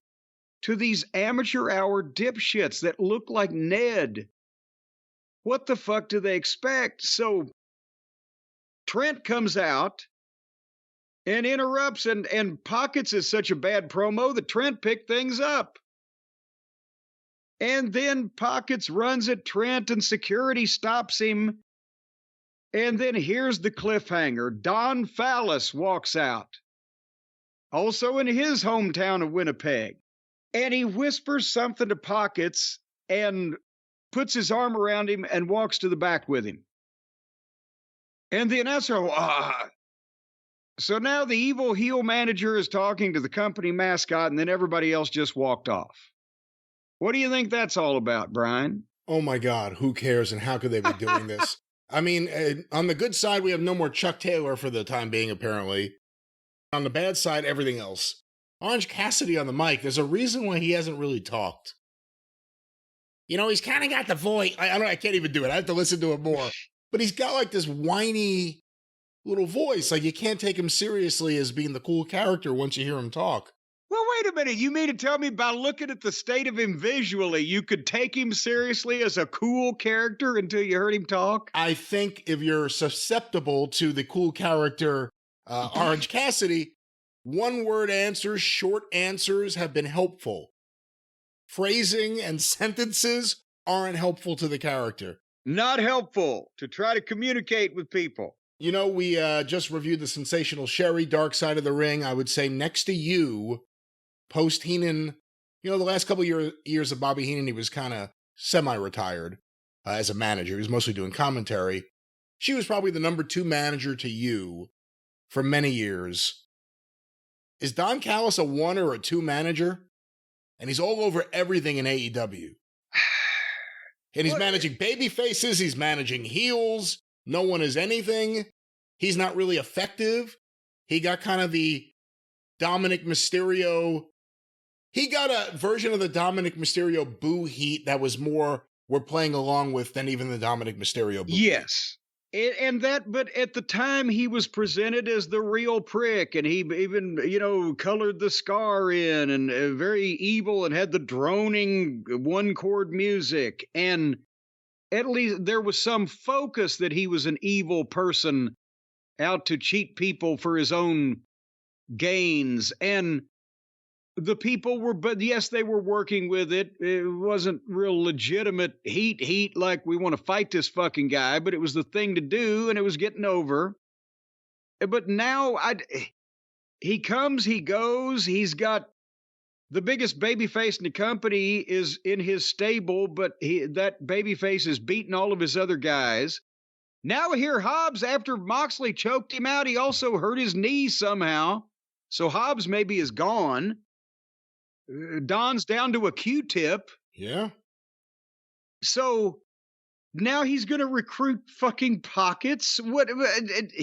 Point is, Don is meaningless now, whether he cuts a good promo or not, because there's no focus, like there's no focus on anybody else. So who knows what the fuck?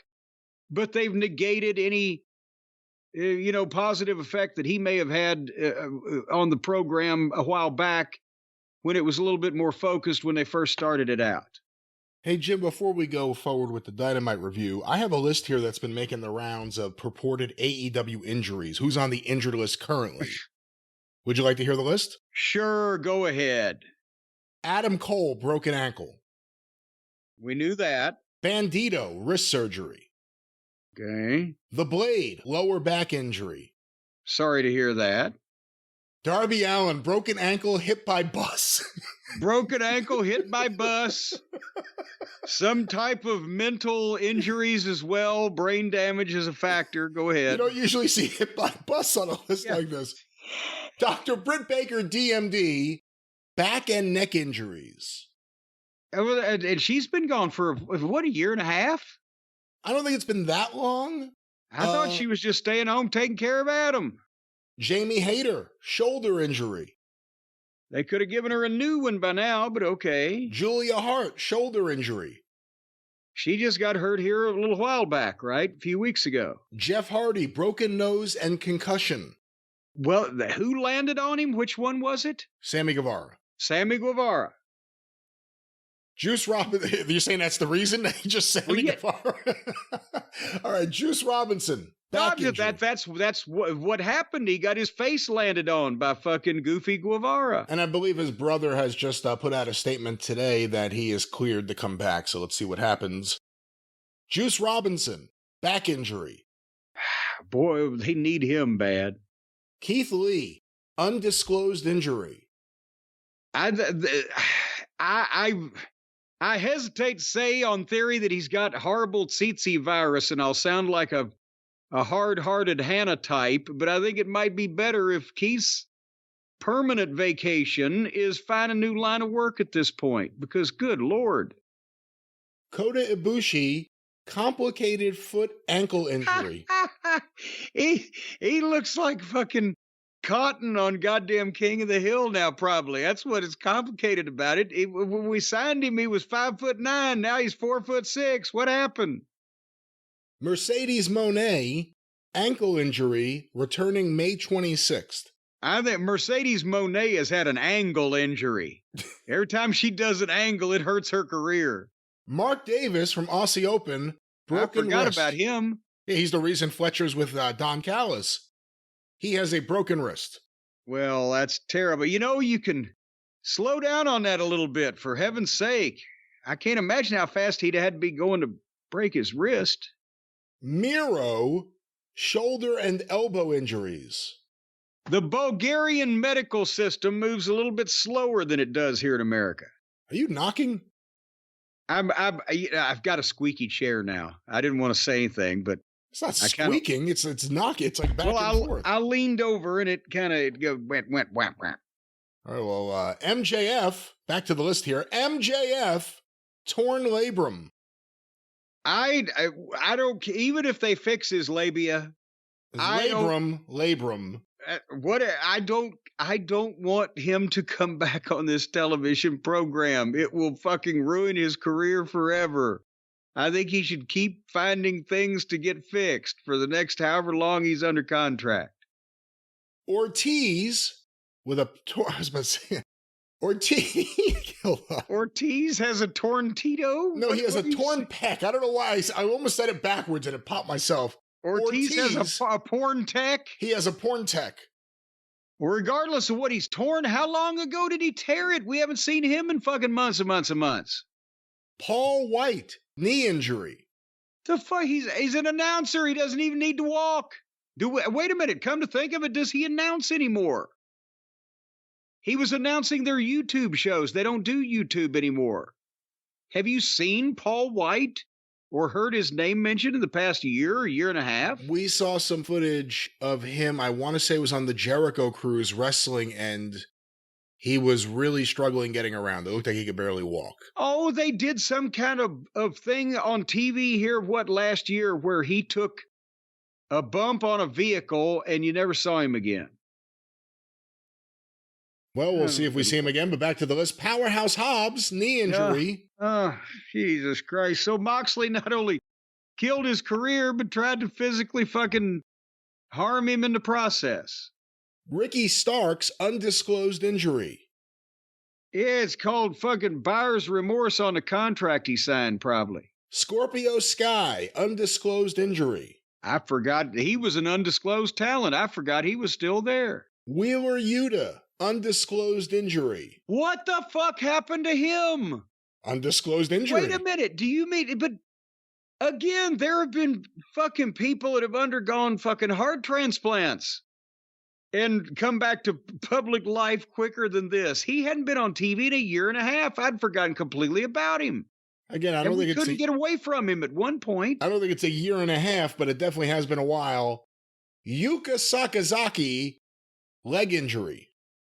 I'm not even touching that. And then we have a few here, non-injuries off TV. Adam Hangman Page, family matter. Dralistico, visa issues. I can understand that. Kenny Omega, diverticulitis. Yes. Penelope Ford, personal. Ruby Soho, maternity leave. Well, you can't take bumps if you're pregnant. And finally, Sammy Guevara, suspended. Who spends most of his time. Okay, I don't know. Is he ever going to come back? Because, a lot of people are thinking that the suspension, if he got suspended for landing on Jeff Hardy's face, he's been suspended for a while now. He previously got in trouble and suspended in the early days of AEW for comments he had made before then about Mercedes Moné, Sasha Banks. Oh, that's right. I forgot it was about her. All of a sudden, she debuts and he has never come back again.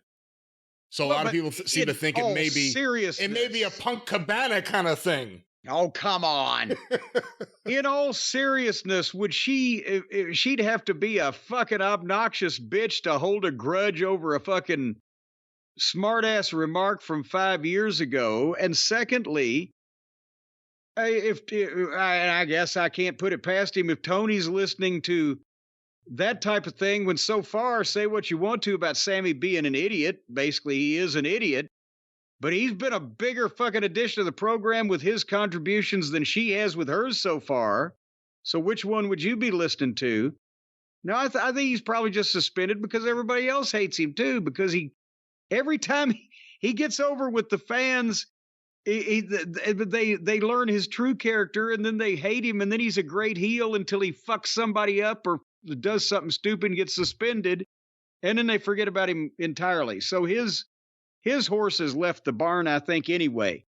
I'd love to know why you can just take personal time off, and I'd love to know why family issues prevent you from ever showing up at a goddamn job where you work once a fucking week and make hundreds of thousands of dollars at minimum. I'd love to know what those things are. Not that we want Penelope Pitstop back on television. Well, again, there are benefits to working for Tony Khan if you have any issues, and this isn't, to laugh about. If you have any issues, he will let you take all the time you need to take care of whatever you need, but certainly there are very few jobs out there in the world that let you do that. But we don't know what her situation or anyone's situation is, so we shouldn't assume anything, but the injuries... Well, when you assume, you make an ass out of you and me, but speaking of asses, oh, come on, Paige, one day a fucking week, show your whiny ass up to work. That's what Punk had to smack you around about. You bunch of these fucking clowns think you can show up once a fucking month because you're over. You're over and out. Anyway, what were you going to say? I was just going to say you get a hell of a card if you booked everyone who was injured, but let's go back to Dynamite.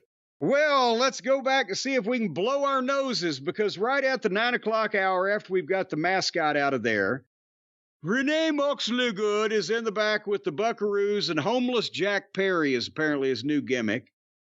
And Perry tries to do a promo, and he's not only the same size as Renee, but he's another one of these guys that does an indie level promo that they're playing a wrestling heel, playing a tough guy, or playing this whatever character they've got in their head. And you can tell it's like they've been doing this in camcorders for 15 years, but now they get to do it on real television. And it's just not very good. And I may be slow, I may be late to the party, but this was the first time I realized that they were going to beat up Kenny later on that night in his hometown to further cement themselves as being the evil NWO comprised of fucking Munchkinland citizens. Oh, I knew that as soon as they announced that Omega was going to be there. There was nothing else to do with him. You had to do that. I just actually didn't put any thought into it until then. But then we came up on the FTW title match between Chris Jericho and Shipoopy, shipoopy, shipoopy. Can I just say something here at the start? Please do. I regularly shit on Chris Jericho's work because it's shit, and not a lot of people were willing to call him out. More people do it now, but his work has been such garbage for a while now, and he has such bad ideas, and he's really been a problem on this show. This match, although not in any way good, and truly just awful, and he looked awful in there too, and now he's wearing trunks again. This was astoundingly bad to the point where I took it off mute. I couldn't even believe what I was seeing. Again, it was all the things that suck, the trading things back and forth, and bad acting, and bad comedy, and spots for no reason, and not being able to find shit. But it was so astoundingly bad. It all happened in the same match, along with a brutally slow snail's pace. Incredible. And by the way, somebody on Twitter with Jericho in the short trunks said, is his new gimmick Bulldog Bob Brown? I did not see that. Oh, no. Very, very Winnipeg-centric there for those of you who know, you know. And they have the FTW title match. They said that poor old Shapoopy, and in 20-something years as a wrestler, it's the first time he's been in a no disqualification match. Well, he certainly took to it well. 1 minute into this thing, Jericho tries the lion salt and came down across one of Shapoopy's legs and landed with his knee in the poor guy's either his guts or his balls, one or the other. And I don't know how he thought, because when he took off and running to do it in Jericho, the guy was laying sideways anyway. I don't know how he thought he was going to land that right. And then Jericho rolls outside, and like you said, he looked under 30 feet of ring skirt to find a garbage can lid. It's like, there's stuff all over there, but he's looking for the one perfect thing. And then by that time, it's been 30 seconds or more, and he goes in, and there's Shapoopy on his hands, just on his knees, right, looking dead at Jericho. And Jericho raises the can up and just fucking hits him with it over the head. And the guy made no effort whatsoever to stop him. He just looked at him. And then Jericho dumps out a bag of hockey pucks in the ring, but then, of course, takes a couple of bumps on him. And then at a glacial pace, barely moving, they began the trading, but not the selling of the chops. And as we mentioned before, it's not the trading of the chops, it's the selling of the chops. Jericho's all looked like shit. Shapoopy's looked like shit and hurt too, because they were stiff. And they had done 18 chops back and forth, slowly, when they went to the break. But when they went to the break, Brian, it was picture in picture.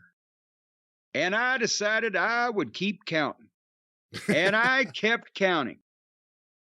And they came back from the break 3 minutes later, and they had still done nothing but stand there and chop each other one in turn of another. And the count was at 56 chops. And then they did 5 more chops. And then Shapoopy hit 6 fake forearms in the corner and another chop. So this was like 5 minutes of time where that's all that happened. And it was stupid. And then they immediately go from that to Jericho grabs a garbage can and puts it over Shapoopy's head and does the piñata spot with the kendo stick that in every street fight. At some point, a garbage can would go over the heel's fucking head, and the baby face would take like a broomstick. It wasn't kendo sticks, goddamn wrestling till the 90s. And do the piñata thing, and the heel would sell at his ears. It was too loud, and whatever the fuck, right? But no.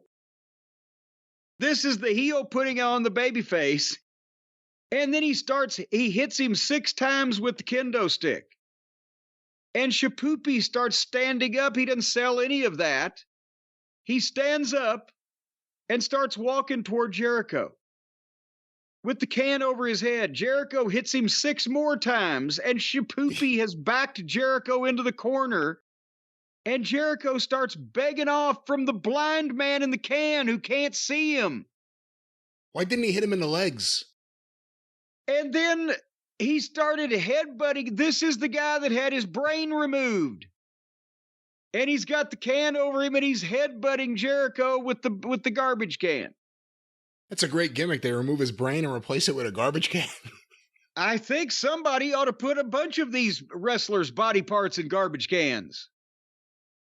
And then they each got a kendo stick and sat cross-legged in front of each other and hit each other back and forth, pissy little shots with the kendo sticks. I'm just sitting there like kids fighting with fucking drinking straws. It was embarrassing. It was like this would be drunks that would be in a dive bar somewhere, hired to be the entertainment by being a parody of wrestling. And then Shapoopy brought the table in and set it up. But Big Bill suddenly hits the ring and attacks Shapoopy and chokeslams him through the table and leaves the ring right in front of the referee because, of course, no disqualification, lazy booking. And then Jericho covers him 1, 2, 3, and they gave that 15 minutes. Is this sad, or is it what they deserve? Who is they? They, AEW. Is it sad that their television looks like this, that some of the talent has been reduced to this, that the fans had to watch this? Or is it what they all deserve?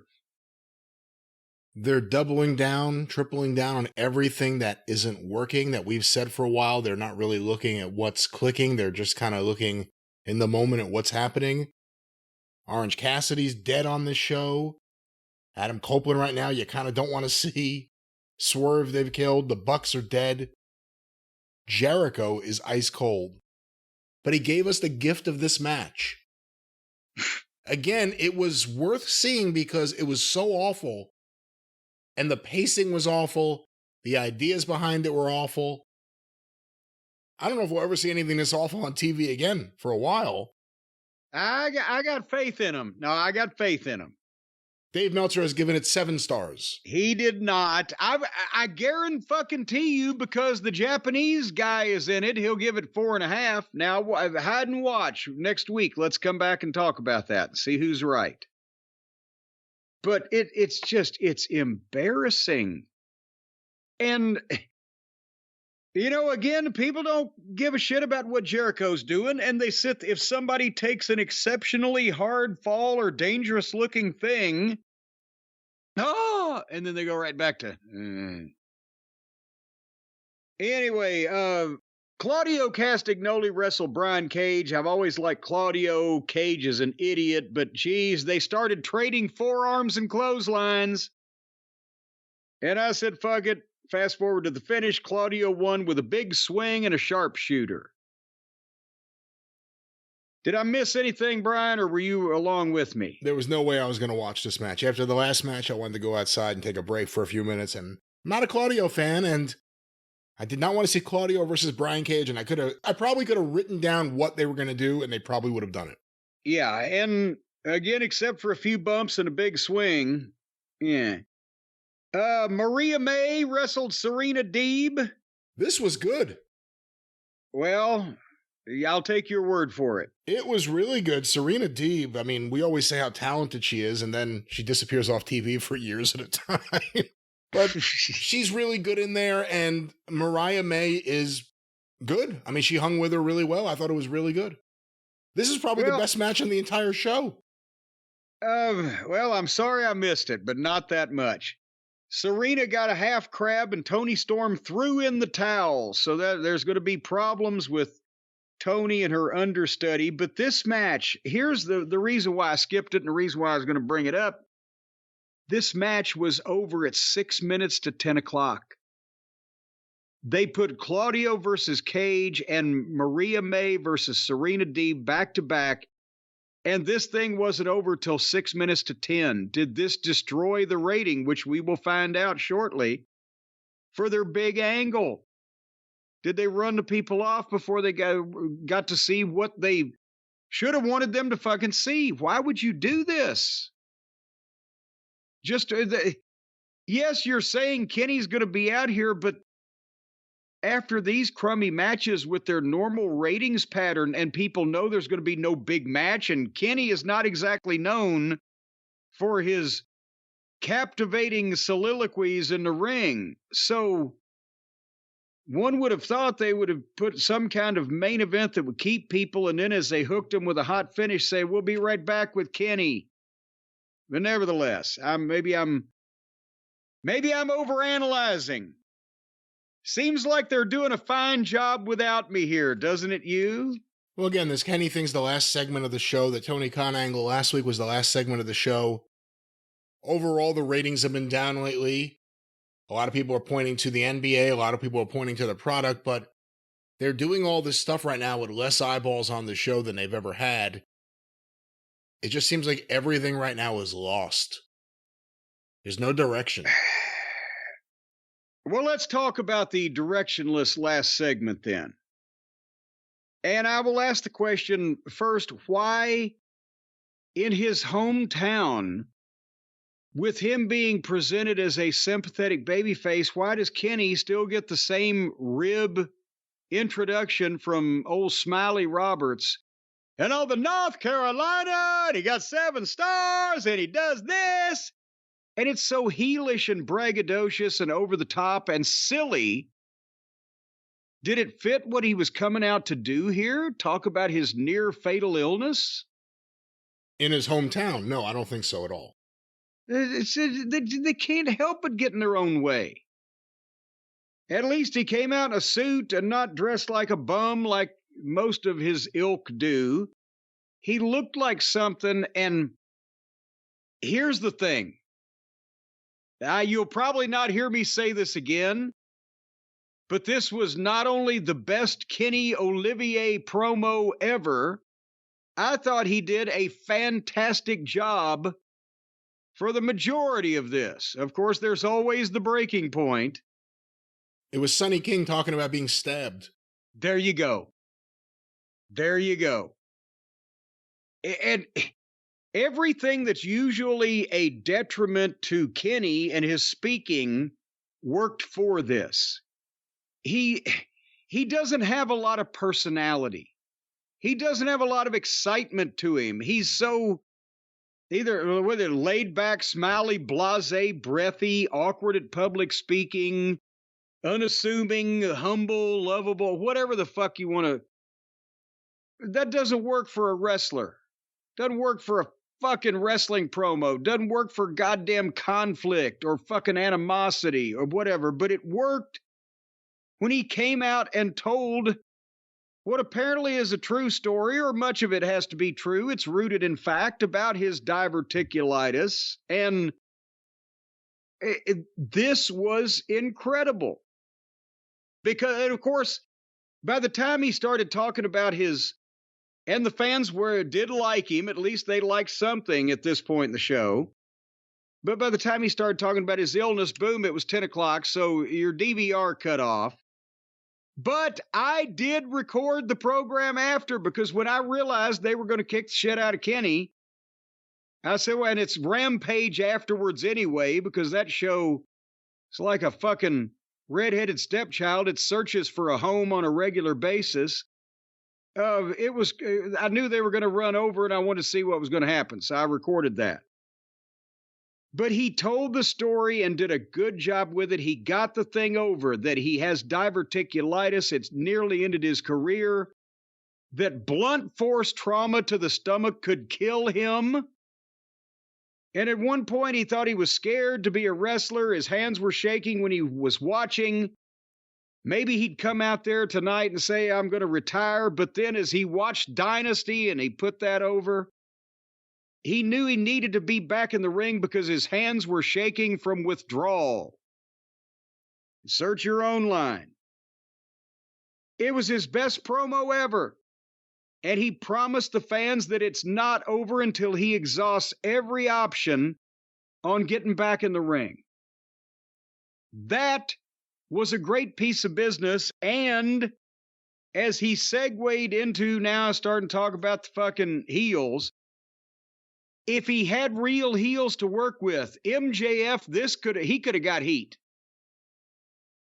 If he had real heels to capitalize on this story that he had told, this promo he had done, I would say that they would stand a chance of doing business with something rather than just the brand name and the faithful following them no matter what they do or say. An MJF or a serious heel, you could have accomplished something here. But as Kenny himself said, while we're talking about colostomy bags, let's talk about two other shit bags. And he got shit bleeped, but that was a good line.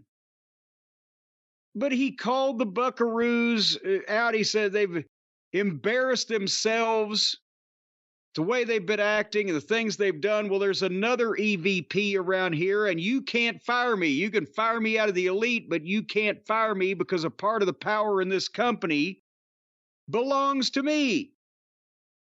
Now, here's the problem. As we've mentioned before, it works when you've got Triple H, the chief content officer of a multi-billion-dollar conglomerate, and you've got a movie star or ex-wrestler that sits on the board of directors. There can be a power struggle.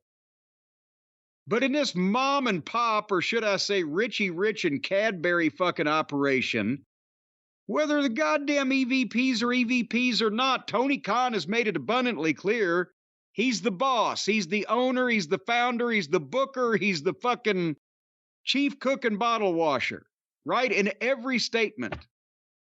So it's still a ridiculous premise that Tony was allowing these two other smarmy douchebags to run around and run wild without jerking a knot in their tail.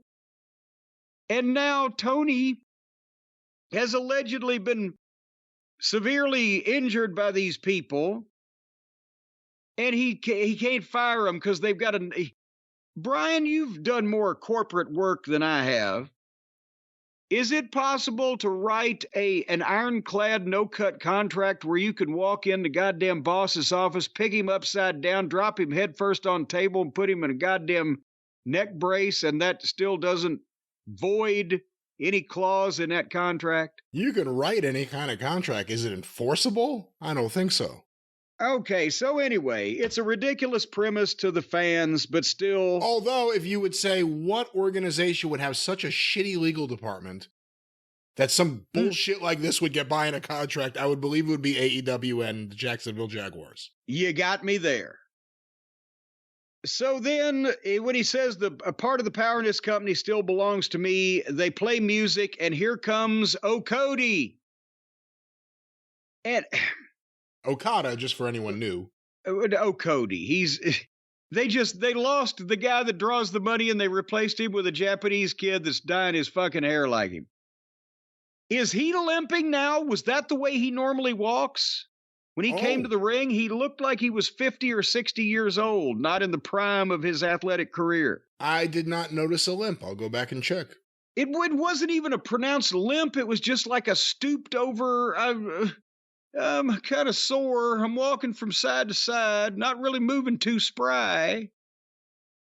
I think it's another Japanese guy that's gone to the Tony Khan retirement plan. Ibushi got signed, went to do somebody else's show, blew both his fucking ankles out, and is going to be operated on and out of business for 2 years. I don't think Okada's as broken down as Ibushi. I don't know if too many wrestlers are. But there is something to the idea that Okada's coming here after a pretty hard schedule for a long time with New Japan. It may not be New Japan of the 80s and 90s, but they work a lot of shows, and they work you see a stupid style match in a lot of ways in terms of the stuff you're doing that you're laying in. All those guys are physically beat down. He was the main guy for a while, so he's a little younger than Ibushi, but still he's got a lot of wear and tear, so you have to wonder. Well, he didn't look the picture of health. But anyway, Kenny says, hey, give me a couple of months and we can settle it in an AEW ring. And Cody said, well, I am the best bout machine now. Because the best bout machine being Kenny's Japanese nickname over there when they do things that almost resemble English, but don't make a lot of sense in actual practice in this country. That's why all these dipshits in this company are taking things that don't make a lot of sense and applying them in this country. And then suddenly Jungle Jackoff levels Kenny from behind. And at that point, if you noticed, Brian,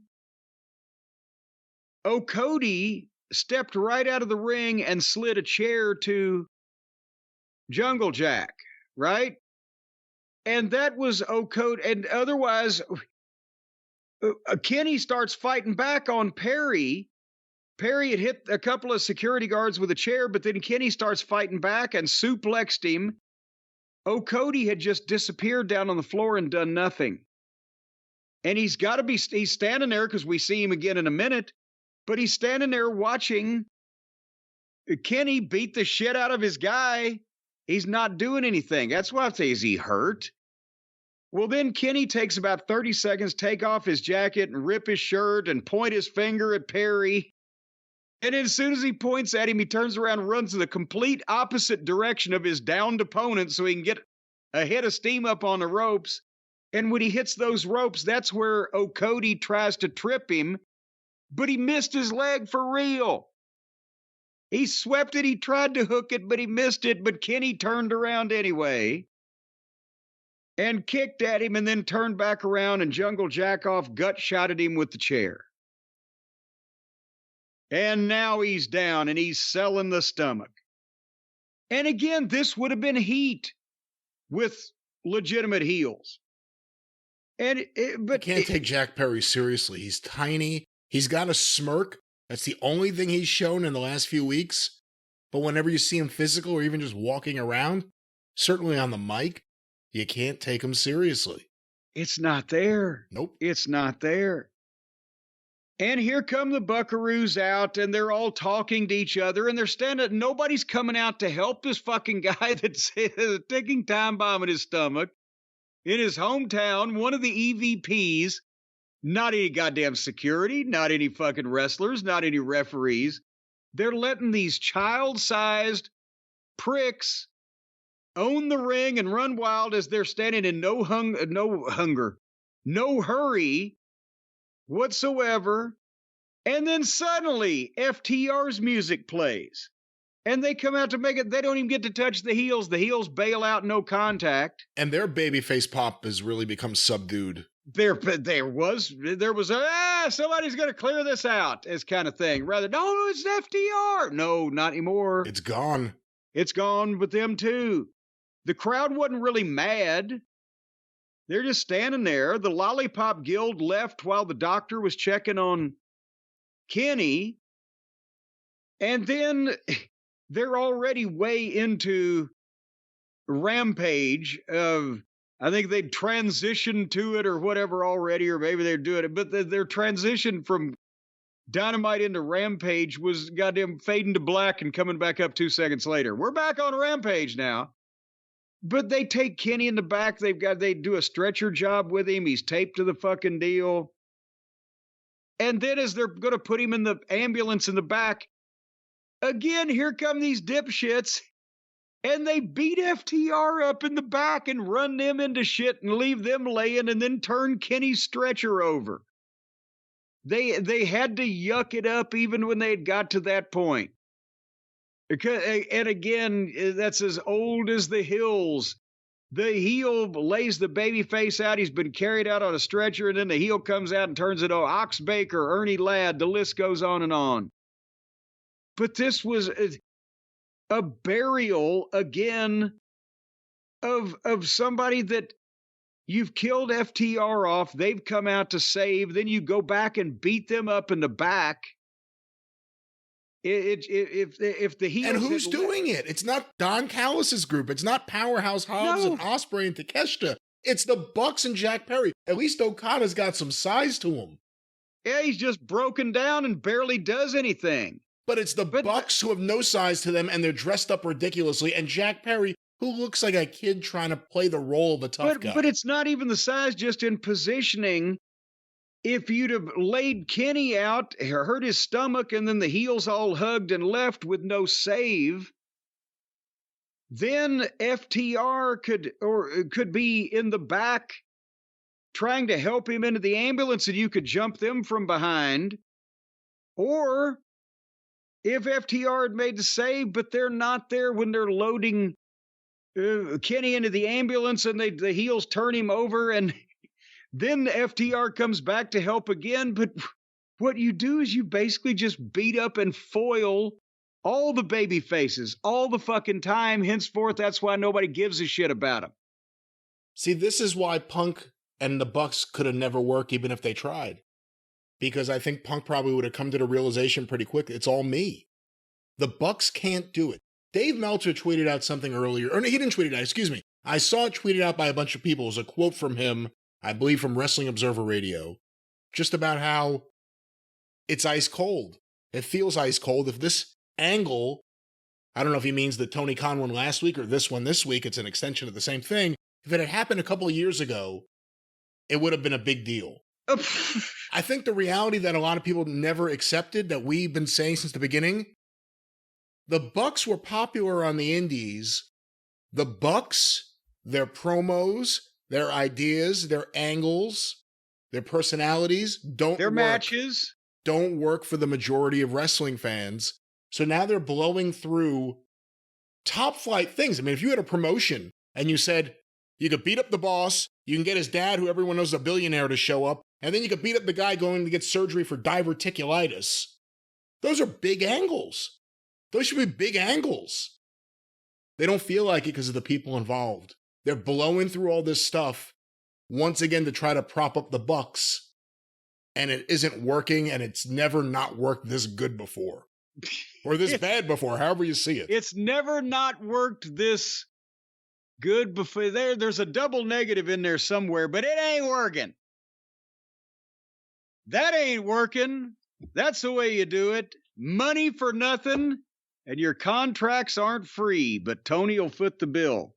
Well, that was AEW. Well, go ahead. And what I was just going to say, I wasn't going to watch the rest of Rampage, because why would you? But they had 45 more minutes of wrestling to go on TBS that night. And apparently Sky Blue, I didn't see it, and I don't know how much of it aired, because I'm looking at the quarter hours, which just came in. It was the last segment.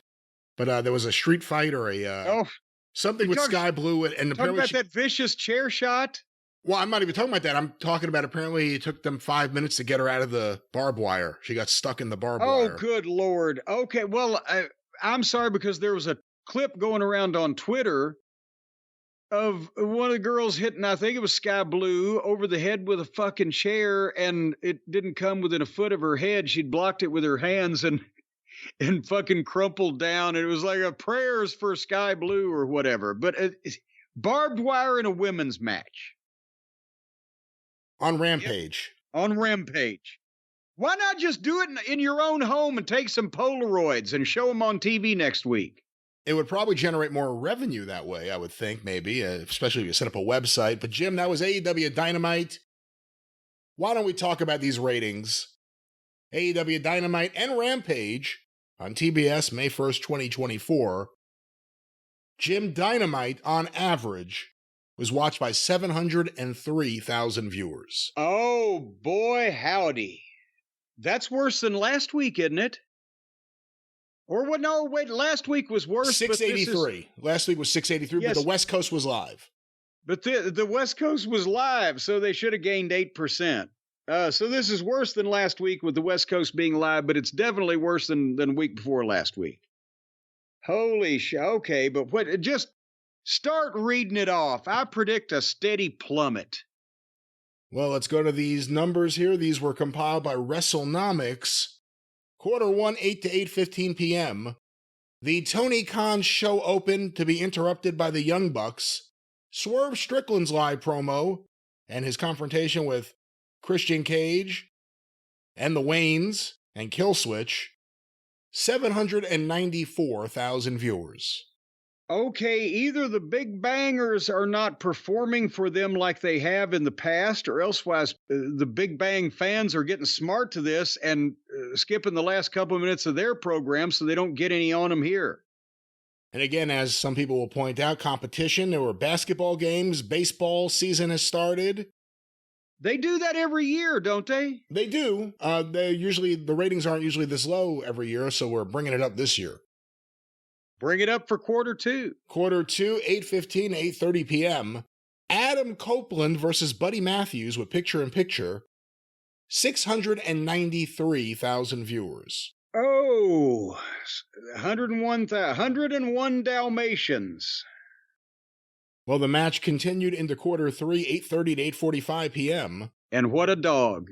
Copeland versus Matthews continued with picture-in-picture ads, the post-match with the House of Black, and an ad break. Once again, 693,000 viewers. Well, that's an accomplishment. They kept what they had. Not better, not worse. Come see, come saw. Well, Kosi Kosa, let's go to the next quarter. It's a Wonderful World, la la la la. 8:45 to 9 p.m., quarter four. Samoa Joe versus Isaiah Cassidy. Sky Blues promo. An ad break. The Trent Orange Cassidy live promo. End angle with Chris Statlander and Don Callis. 662,000 viewers. Okay, well, and the only surprise is that they only lost 31,000 people, but I'm starting to look. They may do a comeback here at some point to get to their average at this juncture. What's the big 9 o'clock hour where we saw the Buckaroos again? The big 9 o'clock hour, quarter five, 9 to 9:15 p.m.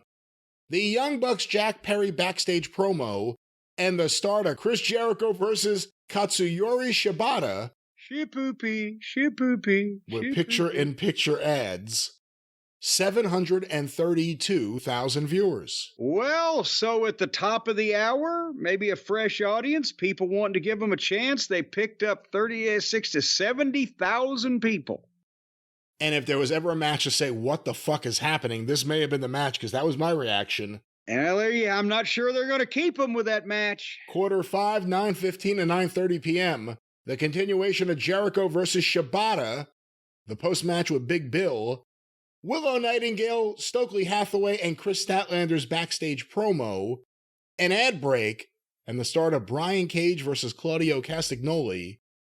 746,000 viewers. Holy shit. They picked up 14,000 for that segment. Is that an anomaly? I think if you were flipping through the channels and you saw that Jericho Shibata match, you kind of wanted to see what the fuck it was. It was such a train wreck, you couldn't take your eyes off it. There's a guy wandering around in the ring with a garbage can on his head. Let's see where this goes. Is that Chris Jericho? Oh my God. I mean, there's so many different things. But then they ended the segment. It used to be Jericho. Well, they ended the segment with Brian Cage versus Claudio, which is the way quarter seven, 9:30 to 9:45 began, with picture-in-picture ads, an ad break, Rocky Romero's backstage promo, and the start of Serena Deeb versus Mariah May. 643,000 viewers. Okay, so once the garbage can came off, 103,000 people left again. We're at the low point of the program. You know, I think in this case, this is one of those weeks where the Jericho match helped, and it was Brian Cage versus Claudio that drove people off, but... You may be right. I may be crazy. But it just might be a lunatic we're looking for. Or booking for, I'm not sure. We go now to quarter eight. I remind you, there's an overrun and rampage. Quarter eight, 9:45 to 10 p.m. The continuation of Deeb versus May, with picture-in-picture. The post-match with Tony Storm. Adam Copeland and Kyle O'Reilly's backstage confrontation, and the start of Kenny Omega's live promo. 668,000 viewers. So they got 25,000 back before the end of regulation, but they're again barely over 650,000. And it was 292,000 in the key demo, which is just 2,000 off the low. Oh no, excuse me. The low of the show was 285. So it's just a little bit off the low of the show. So even the demo the network cares about, they're not there for these big angles at the end of the show, but it continued into Rampage, Jim. Quarter 1 of Rampage, 10 to 10:15 p.m., which is the end of Dynamite. The continuation of the Omega Elite confrontation and backstage angle and the best promo that Kenny Olivier has ever done in his wrestling career, unfortunately, in the middle of all of this. Once again, 668,000 viewers, and the key demo went up from 292 to 326. Wait a minute. How can there be no change whatsoever in the overall viewership, but suddenly 20-something thousand people in this fucking particular demo? There's more of them than there was a minute ago. And it was people over 55 at 10 o'clock. They had a hard bedtime. How does that work? I'm not exactly sure. And for the record, here's the rest of Rampage, 10:15 to 10:30 p.m. Jay White versus Dante Martin, picture-in-picture. Bullet Club Gold post-match. Deonna Purrazzo promo. 459,000 viewers. Ouch. Next quarter, ad break. This is 10:30 to 10:45. Roosh did a promo. Big Bill and Chris Jericho backstage angle. Swerve Strickland backstage promo. Rocky Romero versus Kyle O'Reilly with picture-in-picture. 404,000 viewers. Then we get 10:45 to 11 p.m. Continuation of Romero versus O'Reilly.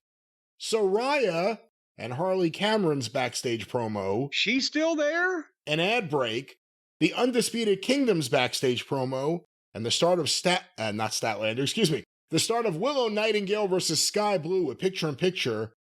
399,000 viewers. And finally, the 7-minute overrun.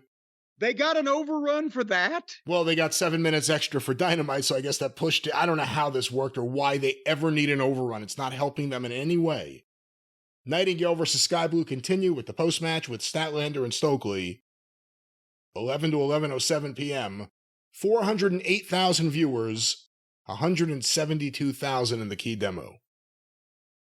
So they went in 3 hours from 794,000 viewers to 408,000. They lost 50% of the audience over 3 hours in network prime time. How is that going to set them up for a ballbuster of a rights renewal when they get 3 hours of prime time on the network and they lose 50% of the audience from the start to the finish?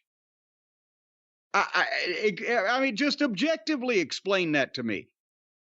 If you want to argue that it's worth it for a cable network or anyone because of the key demo number, the argument when AEW started was stop looking at the total overall audience, only look at the key demo because that's the only number at all that the network cares about because it's what the advertisers care about, which has always been a stupid argument if you know anyone who works in television. There's a lot more that goes into it. And the big number keeps going down. The key demo, even that's going down now. Okay, what was the key demo in quarter 1 and what was the key demo in the overrun at quarter 13 or whatever? Quarter 1 was 320. Quarter 2, which is sometimes the real true number, 307.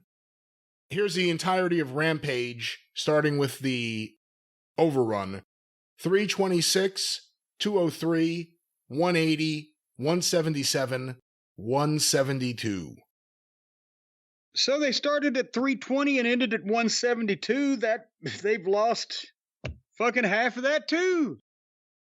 Right? They can't hold an audience. And you see the SmackDown numbers, it's crazy how consistent it is from beginning to end. Raw is a different animal. Raw is probably the better thing to compare Dynamite to just because of cable and even though Raw's 3 hours. But still, it's a 3-hour program where we figured out what they lose. If they lose 300,000 viewers, that is maybe 10 or 12% of their audience, whereas in AEW's case, it's 35 or 40. If you want to give AEW a chance, and you keep giving it a chance every little while, the booking never gets better. If right now they're counting on the fact that they have a bunch of guys who they're going to be able to bring back on this show, return to the roster, get healthy, they're still going to run into Tony's booking. And Tony can't acknowledge that his booking isn't good.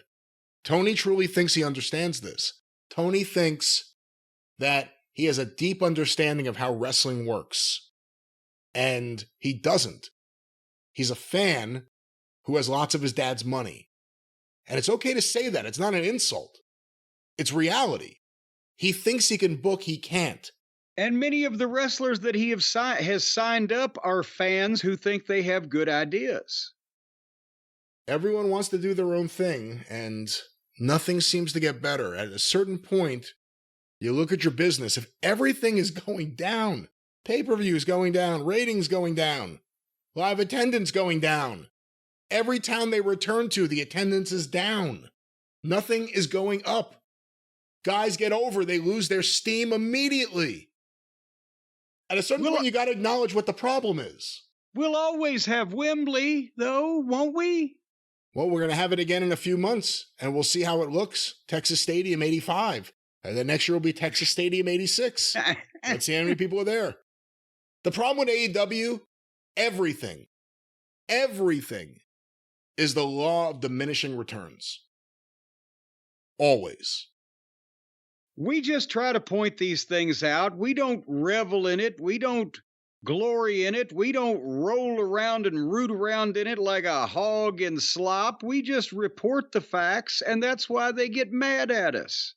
Because their emperor is not wearing a jock strap, and their favorite wrestlers aren't any fucking good. Well, that was AEW Dynamite.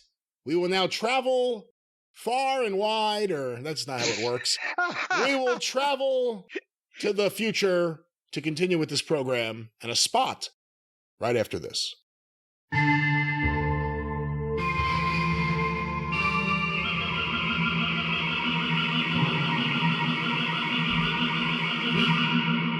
All right, it's one of those days, and here we are on another day. You got anything to say for yourself? I got nothing. I was waiting for you to get somewhere. Just got to stop at a light or anything. Don't just pull up in the middle of the fucking highway. Jeez, go over to the curb, put your flashers on. I'm proud to report to you that we have traveled into the future, and I have goddamn got less energy now than I did previously. So there's that. Which was later in the day in the past. Yes, but now it's the future, and I ain't got a lot more rest since then. But we're going to soldier on with this thing. That's right, we are, and we just talked about Dynamite, so before we get to more sad news, we will tell everyone that, there's lots of things to, that's not really a good transition. What we want to tell everyone is, everyone wants to be an entrepreneur. Everyone wants a store of their own. But in this modern, fast-paced, hurry-scurry world, jet-setting up world, people they're just flying all over the place now. You can call a plane anytime you want one now. They're just flying all over. There's no time for what? Making money? What is your transition here? My point is, you need help online because there's so many things happening. You just need a quick, ready to go, like the Concorde, which is actually out of service, or, they discontinued it. But you need a fast way to get your business going, like Cornette's Collectibles. And of course, we're talking about our friends at Shopify. Explain that, Jim. I can't explain any of that. You've put the Shopify is not defunct. It's not a defunct service, ladies and gentlemen. Here's the thing. Here's the thing you need to think about. Why in the world, in today's uncertain environment, are you not taking your own destiny into your own hands, ladies and gentlemen? Why are you, instead of relying on the man, instead of going to work for some company, and you work there 40 years, and when you're ready to retire, they give you a pocket watch and a kick in the ass and say, yon, baby. That's hard times. But see, now you can work for yourself. You can make your own money. All you have to do is come up with a product that you would like to market to the masses. Possibly even a service that you would like to provide for the common folks out there. And then Shopify, our friends over there at the global commerce platform, they will help you sell at every stage of your business. They will help you conceive the store, execute the store, not without several appeals and a call from the governor. And they'll help you rake in the cash as people all around the world buy your product, whether it be the widget, the thermostat, or the thermonuclear device. No thermonuclear device. See, I've got your disease, Brian. They also can help you sell speech therapy lessons to overworked podcasters who just want a fucking break in life. God damn it. So if you're in podcasting, get the fuck out of that and start working by the sweat of your brow, your own two honest hands. You know, idle hands are a tool of the devil, and the devil's hands are a tool of Austin Idol. And you need to dig in and work hard, and then you will be rewarded with the extensive help resources that Shopify presents at every stage of your game, all the way from the mom and pop store to the multi-million-dollar platform. They've got the technology, they got the expertise, they got the experience, not to mention their award-winning POS system, which ain't no piece of you-know-what. And all you got to do, Brian, do you know how much this incredible opportunity will cost you? Do you have any idea how much that you can get in on the ground floor of Shopify with? I have no idea. $1. Whoa! $1 a month trial period at shopify.com/JCE, all lowercase on that JCE, by the way. I have no, something will happen bad if you capitalize it. Goddamn, don't risk it. But if you go to shopify.com/JCE right now to grow your business, no matter what stage you're in, well, then you're going to get that $1 a month trial period. Of course, after the trial is over and the verdict has been rendered, then you may be on your own. But once again, shopify.com/JCE to make more. That's money, for the record. Make more money. Yeah, I think they got the goddamn idea. You can't presume anything. I'm not presuming, I'm assuming. If you presume, you make a press out of you and me. A free out of you and me? That's right. Well, ka-ching, Shopify. Somebody else just made some money. JCE, all lowercase, of course, for whatever reason that is. But Jim, we have more things to talk about. Oh, joy. A image went around, and a lot of people wanted me to ask you about it. I thought a water slide would have been better, but it is an image of the AEW Collision and Rampage ratings on TBS. I believe this was after a big NBA game. And the ratings, the slope of the ratings. the pitch, the angle, it went trajectory. Down. Yeah, I mean, all of those and more was down, down, down. And there's an image of Tony Khan on skis, skating the ski slope that is the AEW rating. And you got to think that at some point, somebody should have animated this to go along with the Wide World of Sports theme music. And we've seen the thrill of victory, maybe at WrestleMania, whatever, and then the agony of defeat. And there's Tony off the end of the fucking ski jump, and he's crashing and sliding down the mountain below. This was, I mean, no matter how you look at it, again, we keep harping on this because it's their big thing.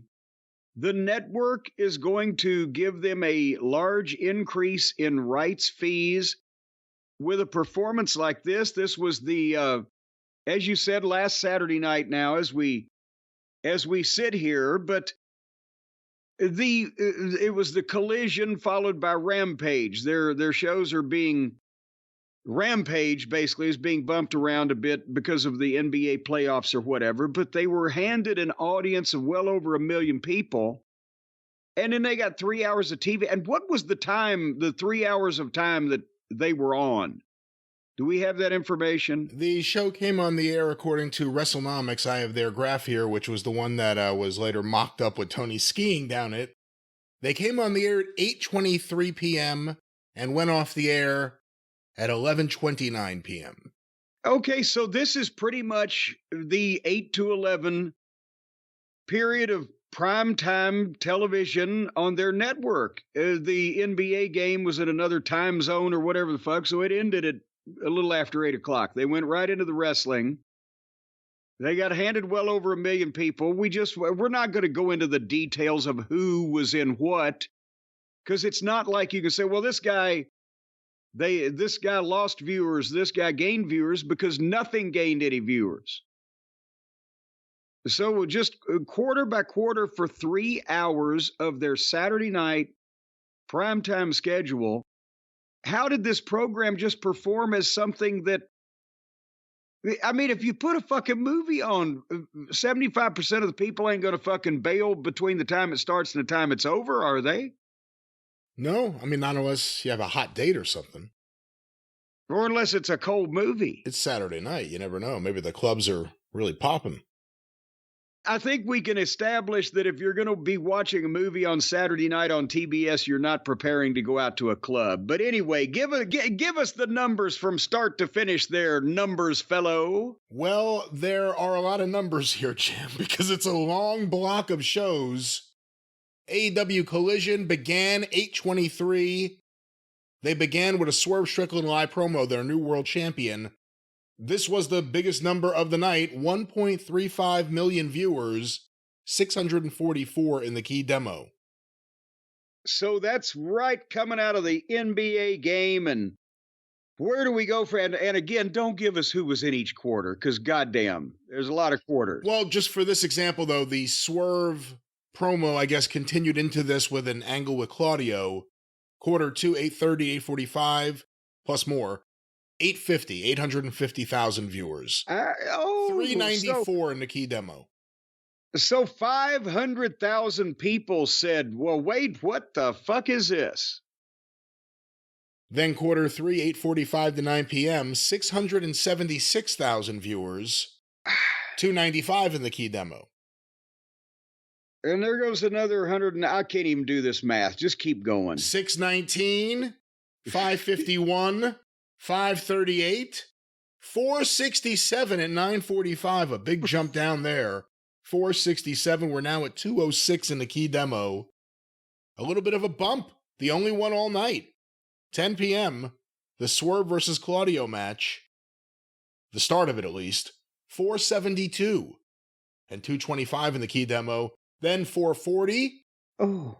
Now we're into Rampage. 314, 287, 289, and finally 276 with 112,000 viewers in the key demo.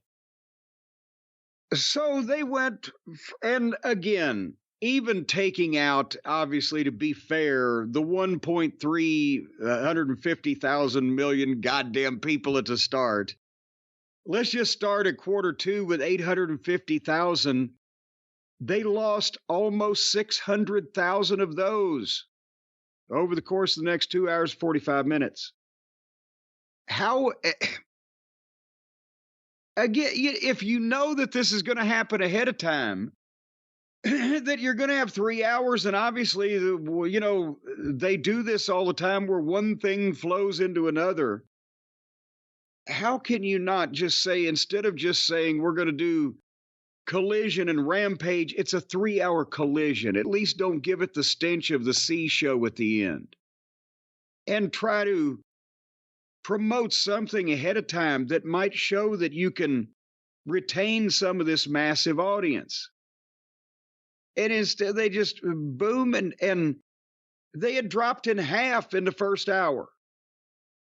No, more than, wait a minute. Well, more than that. More than. Yeah. They dropped in half in the first 45 minutes. Actually, more than, they dropped in half in the first 37 minutes or whatever the fuck. And then it dropped in half again.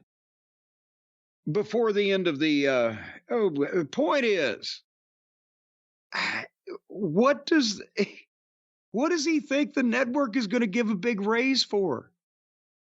And if you argue that the key demo is what they're looking for, I've been pointing it out lately because that too is going down.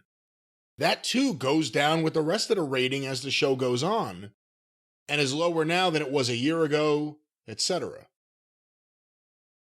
And apparently that's what the network wants. That's what the advertisers want. So if that's not going What up, they wanted to go down? No, I know what you mean. but if that's not going up, and in fact is going the other way and never shows signs of going up, and again, Tony makes it sound like there's a real rosy, lovey-dovey thing with him and Warner Brothers, even though now he's clearly running out the clock to negotiate with other parties. That's why they brought Jack Warner into the angle with Tony Storm, because they wanted to suck up. Yeah, it's smart. They're going to lose the Ben Mankiewicz connection if they go to, Destination America or something. I don't think they'll do that. But, the ratings keep going down. He paints this rosy picture. We don't know what they're saying about Tony because they're dealing with Tony. And he's enthusiastic and everything's a positive spin. And he has a happy answer for everything. But the results don't match the enthusiasm. And after a while, you have to ask yourself, is this person full of shit? Does Tony look like a person who would know if these executives were rolling their eyes and talking amongst themselves about him and his company like the NFL announcers were the other day? Would he realize it? Would he hug them? Oh my God. I'm serious. I mean, I know it sounds funny, but I'm serious. I just thought of that. If are they sitting there going, well, the show numbers keep going down and they can't hold an audience, and he comes in and he hugs us. It's very awkward. That's the thing, is the guy that was sympathetic is gone. I mean, I'm sure they still want the program, but these are some people still right now. But do they want to give them a big raise? What else? Where are they going to go that's going to give them any more than they're already getting here? From the few people that really want to be in the wrestling business at that stage these days, I'm talking in terms of broadcasters. So we'll see what happens. Jim, as we move forward with the drive-thru, I have an article here. I don't know if you've seen it. It's been making the rounds. It's from therap.com. What are you saying? Rap? Well, no, because the top of the website says Rap Pro, and then it says Rap Style, WRAP, Rap. So this is from the Rap. Well, can you wrap it up and tell us what it is? By Humberto Gonzalez. Red One Down. How Dwayne Johnson's tardiness led to a $250 million runaway production exclusive. Oh, here you go. Now you get to spread this around. People are saying that they did a big hit piece on The Rock. The poor old Rock. The Rock has got $7 in his pocket, and the other hand is fucking flashing a peace sign. That's the thing. Everyone reacts if you say anything bad about The Rock. If you say anything bad about The Rock, Dwayne Johnson, they react like it's a hit piece, or you hate him, or some people say you're jealous of him. What exactly? They're reacting to you wrecking The Rock. It's just ridiculous. So that's the first thing you see. This is a hit piece. Not that this is all completely fucking true. But let's go to the article. I'm just saying that they're saying that. A lot of people talking about it. But go ahead. For more than 2 decades, Dwayne "The Rock" Johnson has nurtured a reputation as a hardworking, muscle-bound action comedy movie star with considerable box office drawing power. But Red One, a high-powered Christmas crowd pleaser for Amazon MGM, has turned into a massive budgetary misadventure, casting Johnson's fame and work ethic in a different light. It has been delayed. Let me go down a little bit. It was supposed to come out Christmas 2023. It has been delayed now to November 2024. But the real story is a lot messier. Uh-oh. Production issues ranging from Johnson's chronic lateness and lack of professionalism on set to producers' inexperience, caused costs on the movie, co-starring Chris Evans and J.K. Simmons, to spiral upwards to a final budget over $250 million, a sum more fitting... Wait a minute, $250 million for a fucking movie that's gonna go to fucking Amazon or whatever? Is this actually gonna be released in theaters, or is this a streaming production? It'll be on Amazon, obviously. I don't know. I mean, it's Amazon MGM. I don't know if it would be in theaters. You would think it would, but they would obviously have the rights to it, the digital rights, the streaming rights, so they can get it up on their platform right away. But all these companies are investing a lot of money in original content. $250 million. They could have remade Gone with the fucking Wind. Well, it doesn't sound like that was what they wanted to invest in it, but according to more than a dozen insiders directly involved in the project, the Red One production was a perfect storm of problems compounded by the inexperience of the film's lead producer, Hiram Garcia, and Amazon MGM feature and production executives Julie Rappaport and Glenn Gaynor. Well, who the fuck are these people, and why are they spending our $250 million like this? Insiders told The Wrap that Johnson showed up as much as 8 hours late to set on the movie, forcing the crew to shoot around him on some days. On previous... It's like if he's supposed to be there at 10 o'clock in the morning, he shows up at 6 in the evening. Can that be true? If that is true, even I have to say, how could that be true? Because, he's 2 hours late. Axl Rose won't leave his hotel. That's one thing. 8 hours. I mean, these films are expensive productions. It's not a cheap thing. If you were 8 hours late to Raw, you'd have missed Raw, and he made Raw. But again, it's easy to do these kind of things when you're, using someone else's money.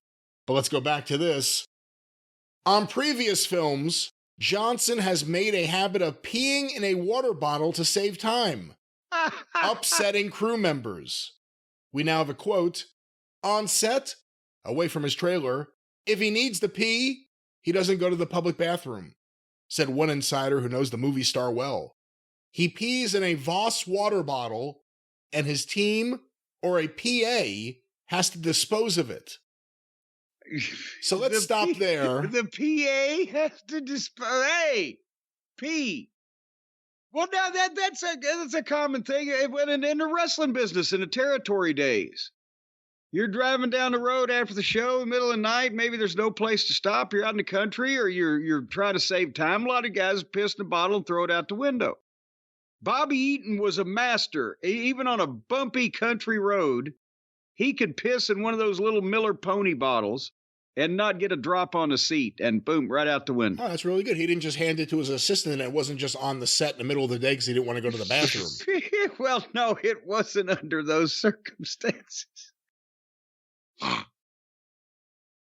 Continue on. Amazon was hoping to launch a potential franchise with Red One, which is about a villain who kidnaps Santa Claus from the North Pole, after which an elf, which is an extremely large and formidable, it just is extremely large and formidable. I'm guessing I know whose role that is. Joins forces with the bounty hunter to find Santa and save Christmas. Which one's which? We don't, At its first ever CinemaCon this year, Amazon MGM took the unusual step of premiering footage from the film to a small group of journalists handpicked by Johnson's publicist, Meredith O'Sullivan. The journalists were shown about 10 minutes of footage, but were not allowed to write about what they saw. Let's stop there. What? Did they have to sign NDAs? Yeah, those NDAs were for them to not be able to say, oh my God, it was the greatest acting I've ever seen. What the? That's not what they're hiding. If you're showing it to journalists, why would you? That negates the point of showing it to journalists if they can't write about it, doesn't it? Why show them then? If there's any question about what's going to be going on. While it's common for studios to strategically reveal selected scenes, the complete media blackout surrounding the Red One footage suggests that Amazon is aware that it will have a rocky road to its delayed release. I see what they did there. In a statement to The Wrap, a spokesman for Amazon MGM, denied there were any on-set issues with Red One or delays caused by Johnson's lateness or $7 inexperience, which caused the film budget to balloon. Here's a quote. Dwayne Johnson and $7 have been incredible partners on Red One, a film that audiences of all ages are going to love this holiday season. Our testing... Or some holiday season. Our testing has been very strong. The reaction from CinemaCon speaks for itself. Wait a minute. No, we didn't allow it to speak for itself. And we couldn't have made it without Dwayne's constant work and support. Any reporting that implies we got to this point with him showing up 7 hours late is both ridiculous and false. And then it goes into, I guess, Amazon MGM are having their own drama issues independent of The Rock, but now we go to the headline, The Rock is late. Johnson, who advocates for himself as the hardest worker in the room, and that's in quote, has developed a reputation in the industry for his lateness and lack of professionalism on set, according to multiple insiders who spoke to the Wrap. Said one, Red One insider, the only thing Dwayne was consistent at was being chronically late.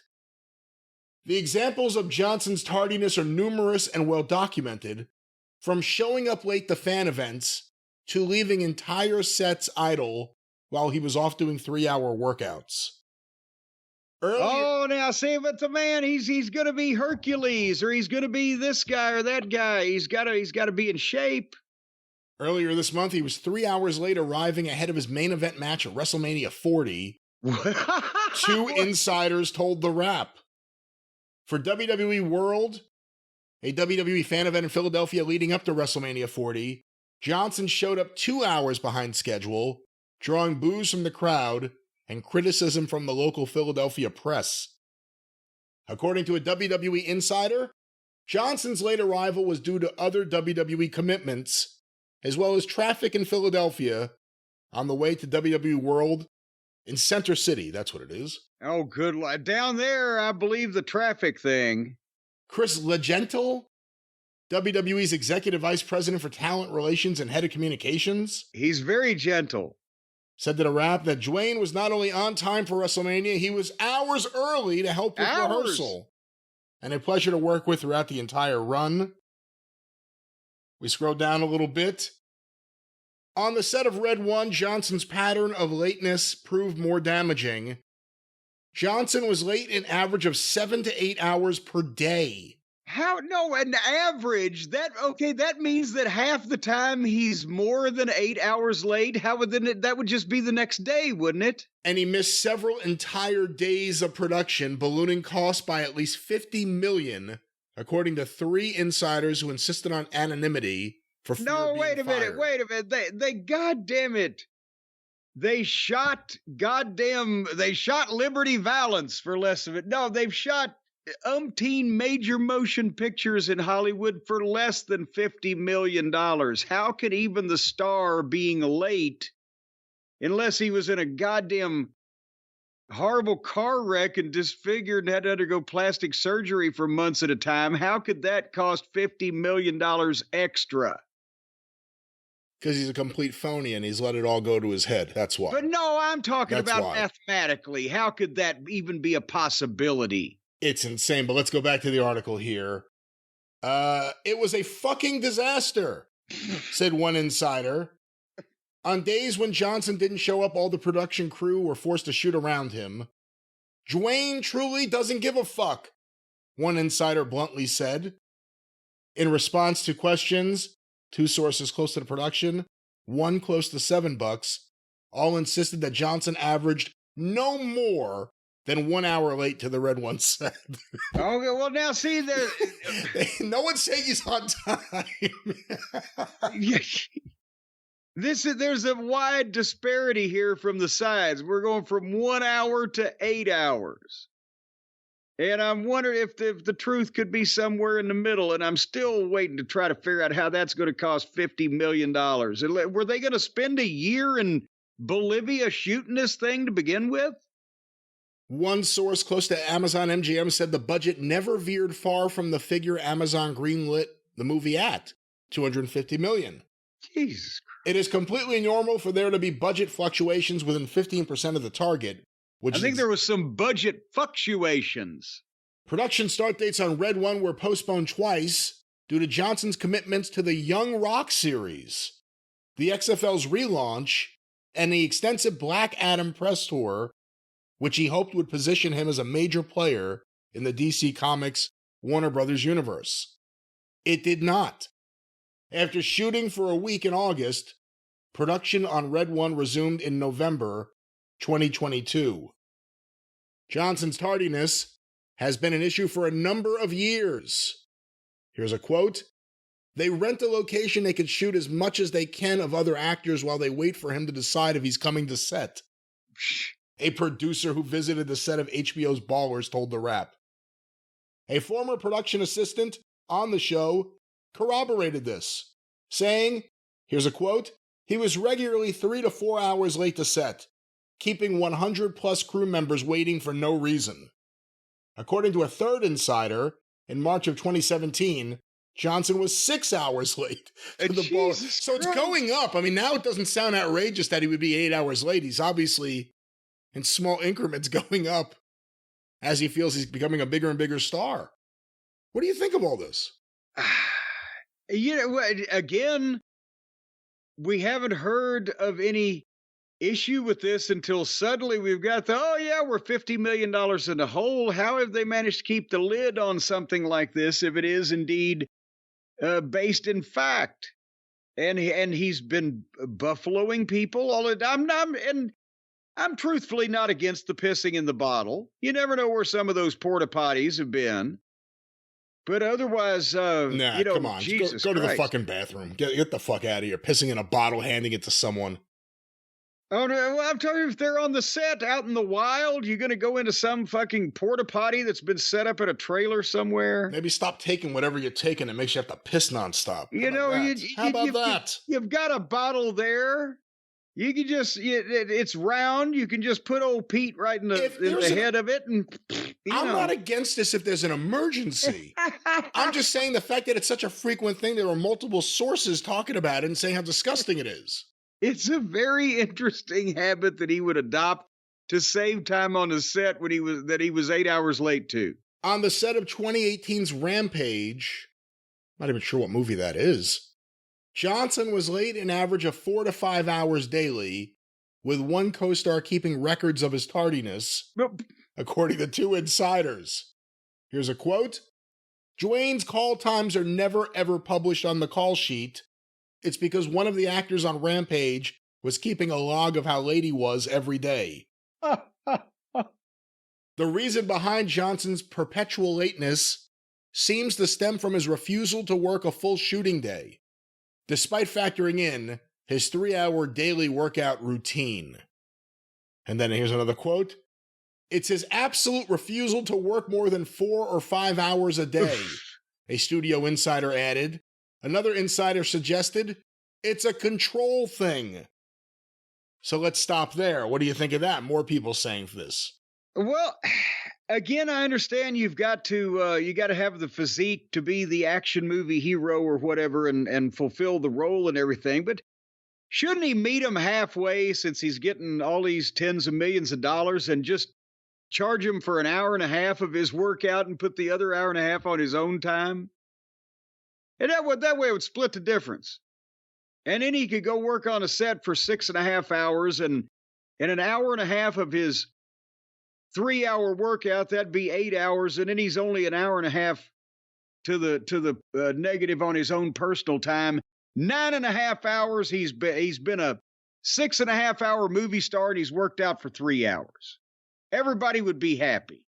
See, I could work these. I could be a big Hollywood agent like Swifty Lazar or fucking Zeppo Marx. Johnson's behavior has led to confrontations with co-stars, most famously Vin Diesel. Here's a quote. Vin has been having problems with The Rock because The Rock keeps showing up late for production, an insider told People during their work together on the Fast and Furious franchise. Sometimes he doesn't show up at all, and he's delaying the production. During production in the fall of 2020, on Netflix's similarly titled Red Notice, Ryan Reynolds, he owns Mint Mobile, Jim.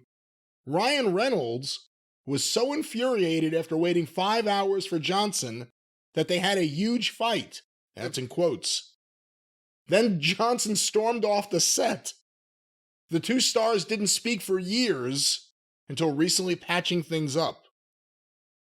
So what do you think now you're hearing some of his stars were yelling at him or having issues with him? Well, and Ryan Reynolds is, he's pretty important too in the Hollywood community, isn't he? His Deadspin's name about to come carries out. some weight. Yeah, the new Deadspin movie's about to come out. That's going to do pretty good. So that was a clash of the Titans there. I'm sure they didn't have a physical fight now. We're not trying to, because I think we probably figure out how that might have come out, but they were apparently exchanging tongue lashings with each other. You don't know. Rock is really big and bulky in an unnatural kind of way. If you're fast and small, you can probably scoot around a bunch and maybe land a punch or two. I don't know if he could throw a punch. Can The Rock throw a punch? What's he going to do when he scoots around? Is Ryan Reynolds trained in Brazilian jiu-jitsu? The Rock has like 100 pounds of unnatural muscle on his frame. He will tear his quad if he turns around the wrong way. And then he'll fall on Ryan Reynolds and Ryan won't be able to get out from under him while The Rock's crippled on top of him. You see, Ryan, if you're listening, I love our sponsors. I'm supporting you in this fight. Well, now, but I'll tell you what. Jim hates the sponsors. That's what we're saying. No, he'll sell you a much cheaper cell phone plan than The Rock will. Can you hear what The Rock is selling? I can hear it now. Can you smell what The Rock is pissing? They say they say on the set everyone hates when he has asparagus the night before. I was about to say no asparagus at craft services. A spokesman for Reynolds did not respond to the Rap's request for comment. Insiders also accused Johnson of breaking strict quarantine rules on the set of Red Notice, whose cast and crew were sequestered by flying home in a private jet. He was flying, it is a quote, he was frequently flying home and breaking the extremely strict rules of the bubble, according to... But wait a minute. When was this? This was 2020. This is during COVID. Oh, I thought this was shot in 2022 or something. Oh, really? Maybe I'm... For heaven's sake. I thought it was 2020, but either way, apparently being accused now of breaking quarantine rules. Well, now, which movie? Was that the first movie or the second movie? Is that movie over here now or the other? He's gotten a lot of complaints. Crew members working on his productions tend to make their guild minimums to qualify for health insurance. Let me scroll down a little. Oh, here's another headline. Personal pee bottles. Beyond his disregard for the shooting schedule, Johnson upset crew members with his odd personal demands. The Voss urine bottle made its first appearance in a 2017 Instagram story and was later expanded upon in a magazine story, taking the shape of Johnson's usual anecdotes, macho posturing mixed with his "don't I work so hard" folksiness. Hold on, that's put so fucking well. Okay, this guy now, I have a feeling that The Rock may have ticked him off too. Here's a quote from The Rock. "I usually stay pretty hydrated. I need to go to the bathroom a lot. Not a lot, but probably a couple of times during every workout I have to go to the bathroom. So I break out the bottle," Johnson told Esquire. A crew member of one of his films in 2021 called him out for the Voss pee bottle online. Here's a quote. "He would never ask another person to dispose of something like that," said someone close to the production. Someone close to the production. I'm trying to just scan this because there's a lot of stuff here. Insiders also accused Johnson of using some of Red Notice's movie budget for his personal production company. According to two insiders, the team from Johnson's $7 Productions tacked on an entire XFL promotional shoot that added 2 days after the Red Notice marketing shoot. An insider added that the marketing shoot for Red Notice was, and it's a quote, "probably footing the bill for him to shoot the promo material for the XFL and Terramana," which I think is his liquor brand. That's the tequila. Second insider confirmed it. This would happen all the time. He would tack on these shoots and have the production company that was hired by the studio stay late, shoot it, and deliver footage. So what do you think of that? The fact that The Rock would be What are you cross-examining me? What do you think of that? Because you blindly defend this guy. I've been calling this out for years that this guy's a phony. And finally, it's all starting to come to light. And I want to know if you have reached that point yet where you're like, you know what? Is this your nom de plume? Are you indeed Umberto? I am not Umberto Gonzalez. What was his name? Are you the author of this piece? I'd like to invite you to Umberto's Clam House, but let's go back to this article here. We heard a name earlier, Hiram Garcia. He's the brother of Johnson's ex-wife and business partner, Danny Garcia. Oh! He started out as Johnson's personal assistant on the set of 2002's The Scorpion King, and his first major star vehicle, The Mummy Returns. After that, Garcia returned home to Miami to become an assistant on commercial shoots. Years later, he returned to become Johnson's full-time assistant, where he was responsible for prepping Johnson's meals and making sure he had water on set. And I guess that Voss water bottle, too. Oh, God. According to a Universal... Wait a minute. He was not just the water boy. He was the piss boy?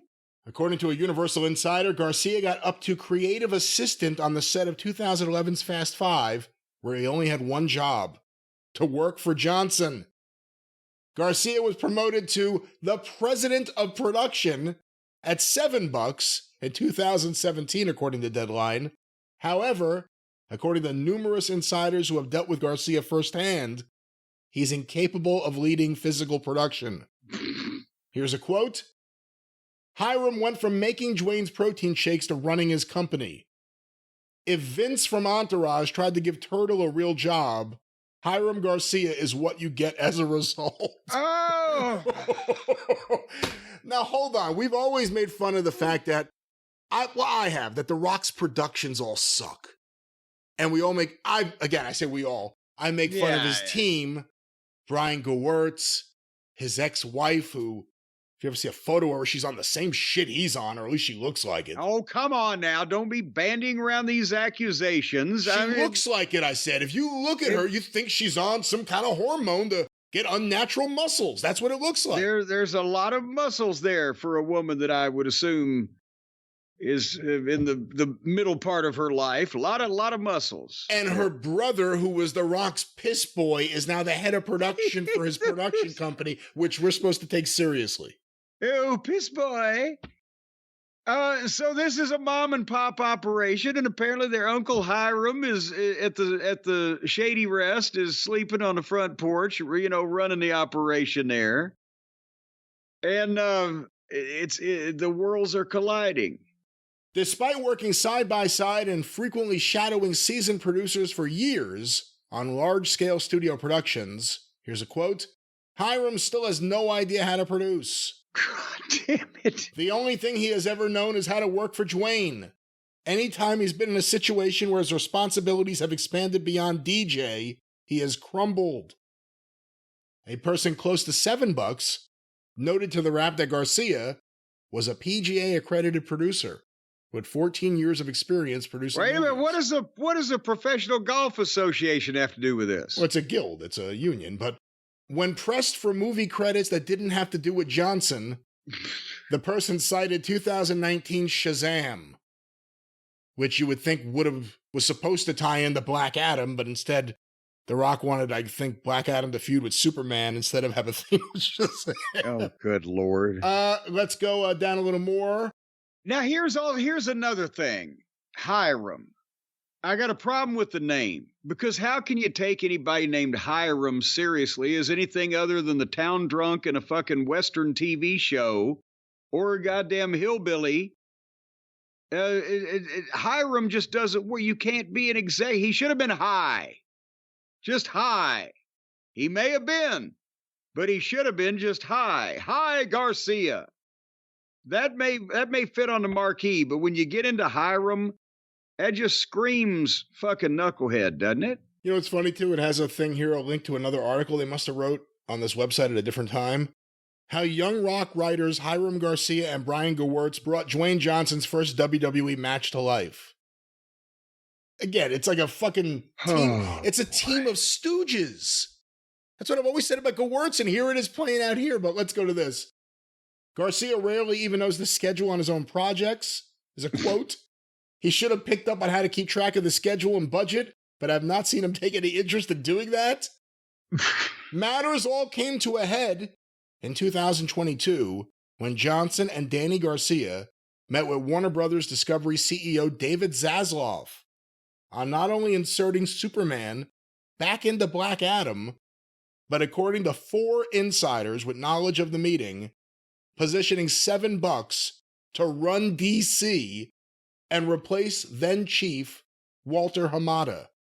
An individual close to $7 said the meeting was about Black Adam and an introduction to Zaslav, who had just taken over the studio. The person denied that the meeting was aimed to pitch Hiram Garcia as a replacement for Hamada. Oh, boy. Garcia wasn't hired to run the unit.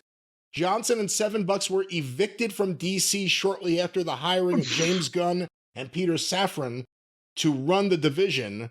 Additionally, former Superman actor Henry Cavill, if that is how you pronounce his name, Cavill? I don't know. Henry Cavill? Heck, you know who he is? The Superman? I know. I left everything with George Reeves. Additionally, former Superman actor Henry Cavill fired Danny Garcia as his manager as a result. So it sounds like a shit show over there. And it does have one other thing here. And again, I won't go through every single thing, even though I've done just about all of it. Johnson's last 2 would-be blockbusters, the non-IP action movie Skyscraper in 2018 and the DC comic book adaptation Black Adam last year, underperformed critically and commercially. Next up for Johnson is A24's The Smashing Machine, a biopic about UFC fighter Mark Kerr that will be directed by Ben Safdie. Johnson is set to star alongside his Jungle Cruise co-star Emily Blunt. However, one insider warned Benny has no clue what he's gotten himself into. The Smashing Machine is currently scheduled to shoot from May to August, but the same insider expressed skepticism that the production will proceed smoothly or stick to that schedule. Unlike Amazon MGM, A24 does not have $200 million to burn on an ego-driven runaway production. Could the indie darling finally be the one to rein him in? Oh, boy, howdy, not a complimentary picture. But, The Rock, he's a movie star. You got to put up with these little picadillos. But the brother-in-law, the mom and pop shop type of thing, doesn't sound like it's doing him any favors, does it? Do you think he's going to put Hiram Garcia into the WWE Hall of Fame next year? Did you notice that the open of the show now, the new one they have with Triple H doing the Then and Now Forever Together, they should drop that. Together forever we go. When they have that video at the beginning and they show then, and they show the older stars, now, the current stars, forever, then it's kind of like the greatest stars ever. One of the last people they show now is Peter Maivia in that video. Again, not to take anything away from his career, but everything is ego-driven around The Rock to the point where it bastardizes history. And it's all self-serving phoniness. And the week this came out was the same week I mentioned on the other show, 2 videos of him presenting people with things. The charitable Rock, who's only charitable when there's a camera that he has control of. And then he makes his stooges the producers. You'll see, there's going to be more stories about this. Just remember I said it. There's going to be more. Wait until the wrestlers get fed up with him this time around. That'll be the real story. Well, thank you very much there, Mr. I Told You So. Mr. I Done Told You So many times. I hate it when somebody crows about being right all the time. Would you like to bet on whether The Rock will fall down any further? I don't know it's just an article. I don't know if it has any effect on anything, but will more people what's the over and under on whether The Rock hires another brother-in-law? That's what you're trying to ask. What's the point spread on something like this? Well, I don't think they do point spreads. That may not be legal in all states. I don't know about all the terminology, but I'll tell you what, Brad, did you ever play the over-under game with your friends? Where, one of you is under the other guy and the other guy's over that guy, and The person who's under No. is, you never played that game? No, we didn't play that up here. You played that? Well, yeah, where you say, I think that I can eat that slice of pizza in under 30 seconds, or it'll take you over a minute to guzzle down that quart of motor oil, whatever the case it may be, right? That type of over-under game where somebody's under and somebody's over. I bet you know what I'm talking about. What is your I have silly, no dirty idea. mind thinking? I'm thinking that you have a silly, dirty mind is what I'm thinking. Well, then you're over instead of under. Well, we're talking about going over with our friends at DraftKings. If we haven't said their name. Going over there to DraftKings because they're our friends. And that's the thing. They're doing the over-under thing, and they're giving out huge cash prizes because what they've got, the Pick Six, the new fantasy game from DraftKings, who are, by the way, an official partner of the NBA, the National Basketball Association. So they're partially responsible if you have any problem with the NBA. They're an official partner. But here's what they're doing. You can pick between 2 and 6 players in the NBA playoffs, and you can choose if they're going to have more or less of a statistic, rebounds, points, assists, all the things that they write down and keep track of. You try to figure out whether they're going to have more of something or less of something, and then you track your picks, which is better than picking your tracks, and you play against others for a shot to win huge cash prizes. So right here, why work the sweat of your brow? Why work your fingers to the bone? Why go out there and earn an honest living selling products and services that you have to work for when you can just goddamn clean up and be a rich, retired human being on your own private island just by getting all these picks right? No muss, no fuss. That's what you can do. Why in the world only suckers are gainfully employed when there's something like the new DraftKings Pick Six app out there right now? Brian, why don't we just quit both these jobs we've got? I don't want to. I mean, I'm happy. I want everyone to use DraftKings, but I'm not quitting my job. Well, no more. Just people don't go to work anymore. Bring the economy to a standstill because you don't have to be a sucker anymore working your fingers to the bone for the man when you can go download this app, the DraftKings Pick Six app, and use the code JCE, and you're going to get a shot at huge cash prizes. And huge is another way of saying just plain big. A lot of money being paid. It's like these people at DraftKings have a license to print it from the government. As a matter of fact, they have set up a printing press in a back room, and they are having a lot of green ink brought in, but that may be coincidental. But nevertheless, download the new DraftKings Pick Six app now. Use the code JCE. You're going to get a shot at huge cash prizes. You can't lose unless you're a complete idiot who doesn't know how to pick over or under. Pick both, and you're absolutely guaranteed to win.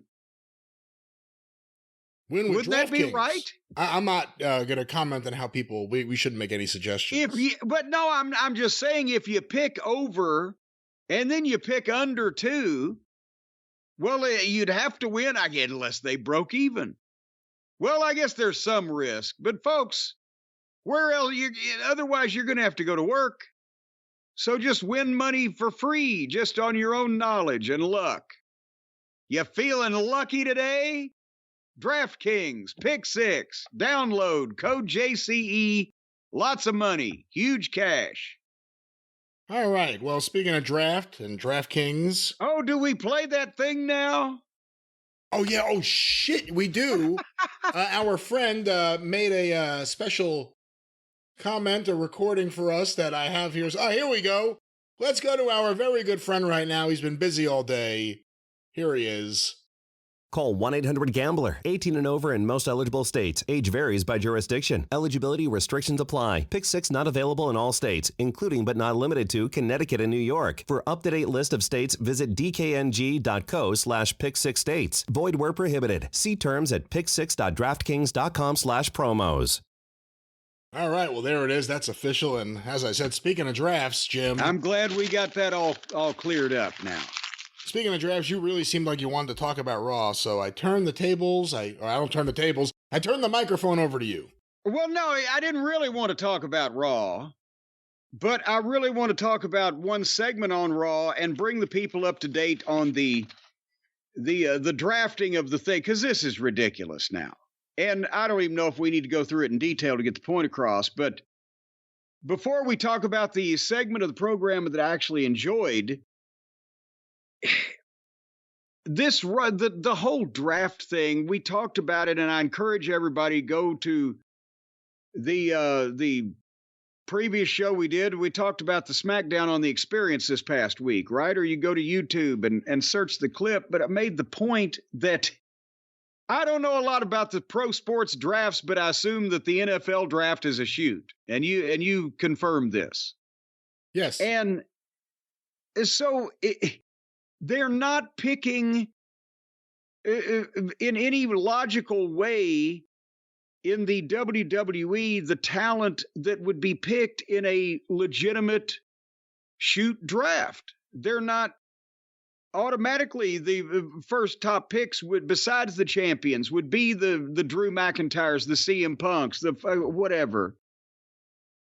And it's not happening. The third pick was a guy from NXT. There were in the top 8 was a girl from NXT. It may be lovely, but right now they ain't more important than CM Punk or Drew McIntyre or even Jade Cargill or Braun Breaker, who they've already done a thing where these shows were bidding, and the general managers Pearce and Aldis were bidding back and forth for these prospective new superstars, and then they get them for 6 weeks or whatever, and now boom.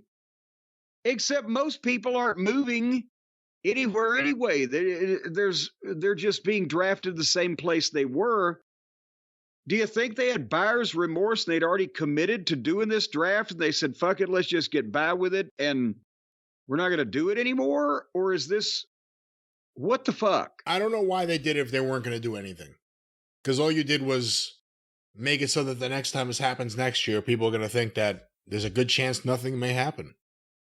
Well, and it doesn't make any sense. Even if things were happening, it doesn't make any sense on the face of it as a legitimate draft when one group of 6 people can be drafted in a single draft. That's the new record, by the way. There's a lot of 3s and 4s and sometimes a 5, but I think 6 is a new record. But that's the point I'm making, is that they tried to do this for ratings. I don't think it had any appreciable effect on the ratings. It didn't further any major things going on, except for, Punk and McIntyre got a chance to make something out of it. But it's not logical from a standpoint of you would not draft Drew McIntyre, in a shoot draft, 8 picks after you just drafted 4 people with 1 pick. It doesn't make sense. But here's the thing about the WWE right now compared to, we spent a lot of time on this program talking about AEW. The WWE, we've said this before, they're boring us to death with the programming, but they got the stars and the production and the logic and the reach and all the advantages. They don't have to do anything right now. They just have to not do something stupid. Whereas AEW is in a position where they need to do something right now, but everything they do is stupid. And the difference is people are still watching the WWE programs because even though not a lot happens, especially outside WrestleMania season, it's the stars and it looks big league and it makes sense. And they're reversing some of the trends that, it just made you look and go, well, that's the stupidest thing I've ever seen. They're cutting back on that. And at the same time, they're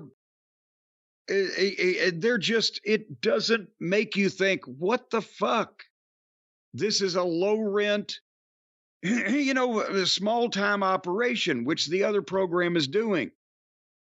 And the other program has managed to make the company heels, AEW, at the same time as the WWE has finally got 25 years of that off of them. And the company is a babyface again. All the evil people are in the fucking archives. So I guess that's the moral of the story is that the WWE right now, they're doing the business, they've got the stars, they've got the comfortable lead, they've got the infrastructure. They don't have to do anything, just don't do anything stupid. And AEW has got to do something, but everything they do is pretty stupid.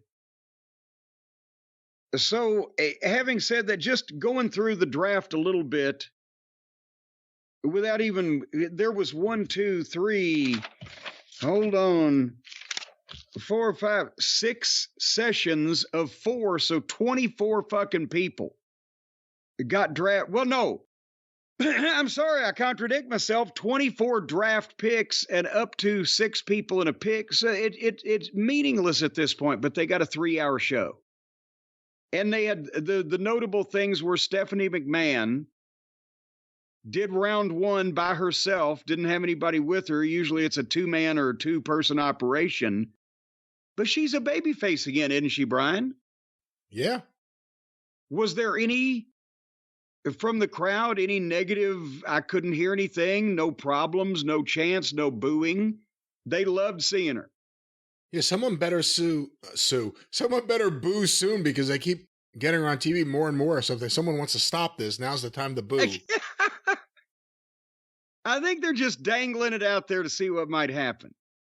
But anyway, and that's during that round, Jade Cargill was drafted to SmackDown, where I think she wasn't she? Wasn't she already there? Yeah, she was teaming with Bianca Belair. Well, good. She won't have to change the color of her carrying bag. Logan Paul and one of his stooges did round 2, and they also introduced the football player Patrick Mahoney. Mahomes. And he's the most famous football player in the country right now, probably. Oh, I thought he was being familiar with him. He's calling Mahomes, like Mahomes. It's Patrick Mahomes. And again, this was interesting too, because he was a hometown guy, popular in the hometown place, obviously, because he's, a Super Bowl winning quarterback, but he's having a great time with the heel. So you don't know what to think of it. Well, what you think of it is that this guy's a hotshot football player that everybody wanted to see, but he's friends with Logan Paul, and he wanted to be a heel because that's more fun.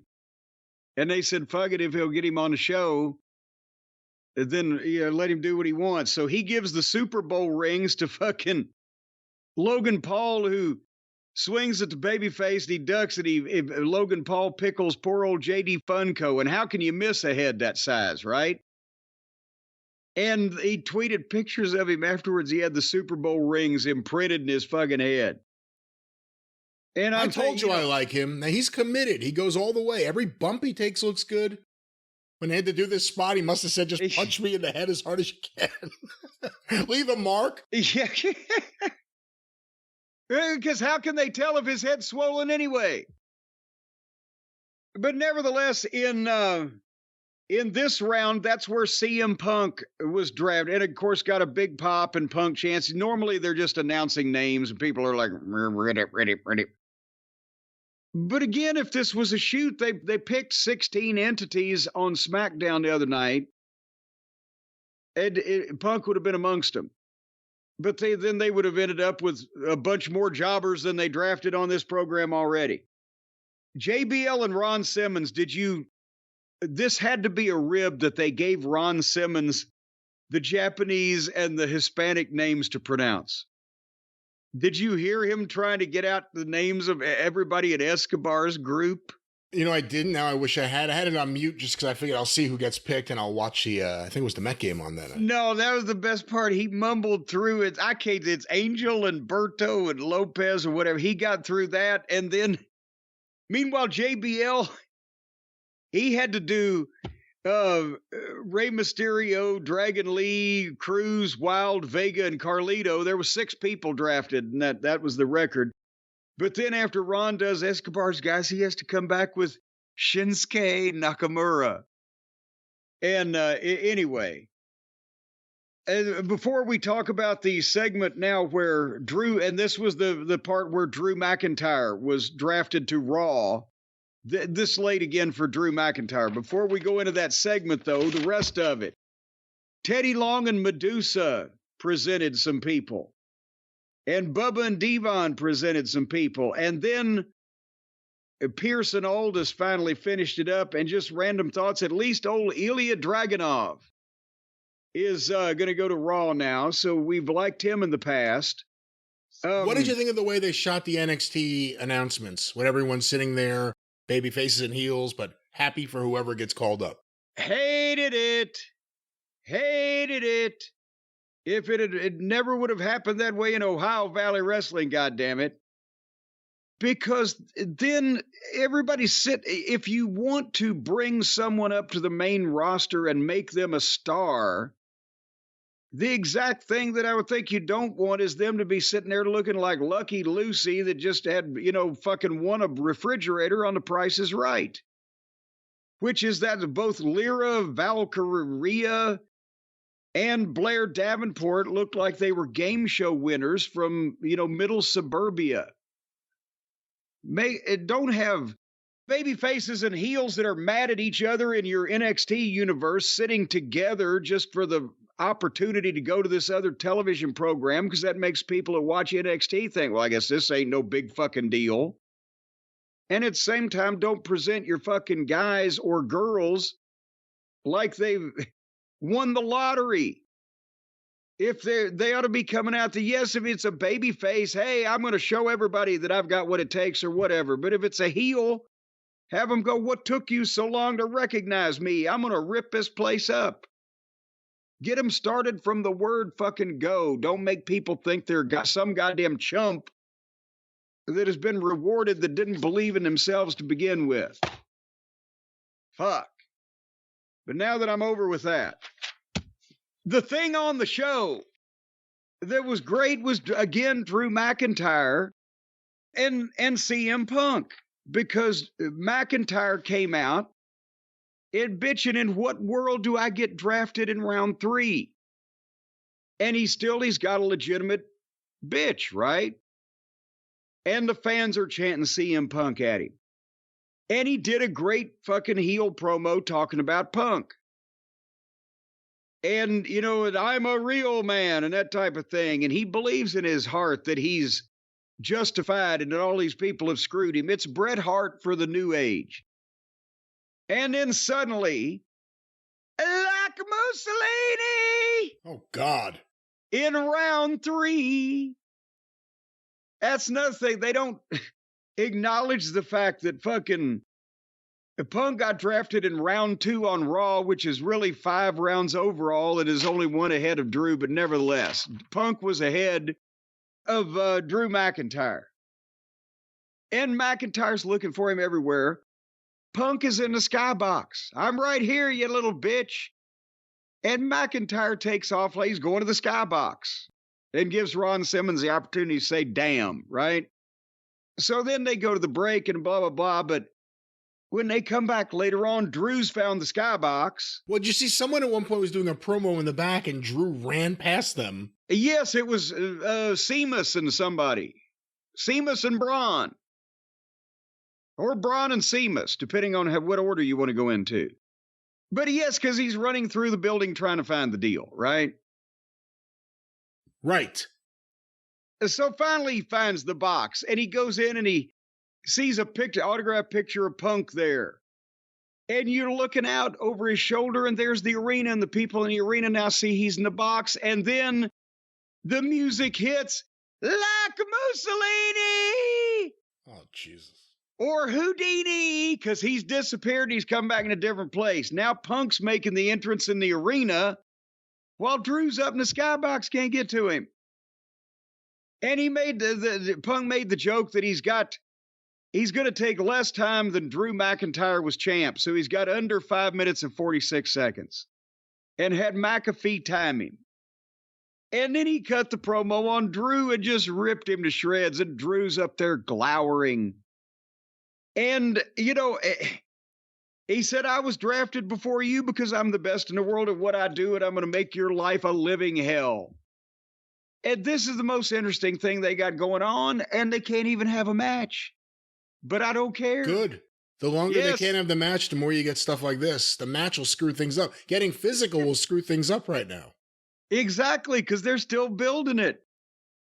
And the different ways that Punk can fuck with Drew McIntyre and that Drew McIntyre can get even with anybody and everybody but Punk, I think is going to be more exciting than what they actually end up doing.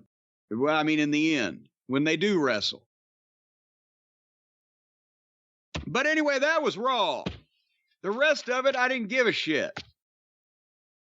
All right, well, that was Raw, and but we're going to get out of here soon. But a couple things before we get out of here, Jim. Let me play some of this. It's Vince McMahon news, but I kind of want to get to this first. I think I know where you're going. Hulk Hogan was interviewed on the 700 Club.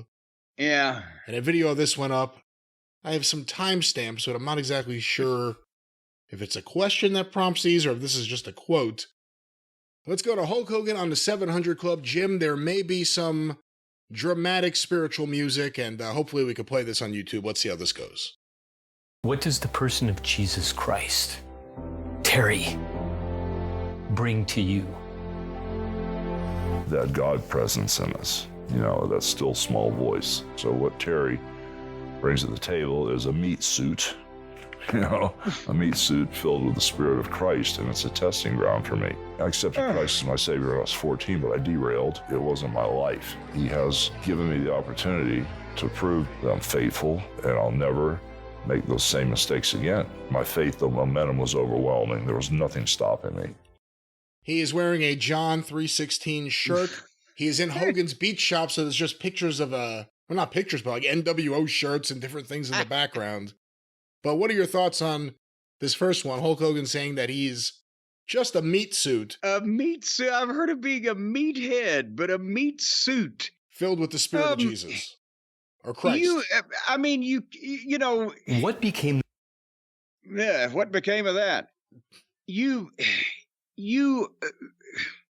can't take most of the guys seriously. Some mean it. I mean, nobody ever questioned George South's devotion to religion and God and I love Jesus and all these things. And there's been a few others, but a lot of the guys, it's bullshit. It's always been bullshit. Just like with the rest of these TV evangelists, it's always been bullshit. And I'm sorry if Hogan is sincere in this for the first time in his life, being sincere about anything, but from a guy who just for a habit, for a hobby, tells these whoppers. The other day it was on Twitter, he was taking credit for getting Vince to sign The Undertaker for that movie when Taker had already signed with Vince when they did the movie. Or whether it's any of the ridiculous claims that he has made. Now, does he want people to believe that he's religious because he's still trying to rehabilitate his image from other transgressions? So is this a new phase in the whole thing? Or did we mention one time, is this another case where the guy's wife got him all hooked up in this shit? Well, I believe his current wife is a Scientologist, so I don't know about that, but it's one of two things. It's either this is legit, and Terry Bollea, Hulk Hogan, is a meat suit at this stage of his life is really dedicating himself to try to be the most Christ-like person he could be, or, on the other hand, someone who may have, or may not have, but may have destroyed all of his credibility, needs something to instantly give him some credibility. It's almost like not a financial bankruptcy, but a personal, internal bankruptcy. And he's now working his way through bankruptcy court. And he comes out on the other side a whole new person with a whole new chance. Oh, maybe that's it. Go ahead. Keep going. Well, let's go. This is Hulk Hogan talking about, I guess, his celebrity. But why the demand for your brand? I like that. Why the demand for my brand? I think it's generational trust. Because the parents and the grandparents all know who I am, and the kids know who I am. But like in Mozambique and Zimbabwe and Malaysia, they might not know Tom Brady, but they know Hulk Hogan. Oh, So it's kind of amazing how many homes I've been into around the world on a consistent basis every weekend for 40 plus years. All right, let's stop it there for a moment. Okay, I don't know if I'd go every weekend for the last 40 years, and I'm not sure whether they know Tom Brady or Hulk Hogan in Mozambique. That's right. But he's so practiced at this, where he comes off either to these interviewers that either don't know shit from apple butter about the wrestling business. Oh, Hulk Hogan, the big wrestler. That's their level of knowledge.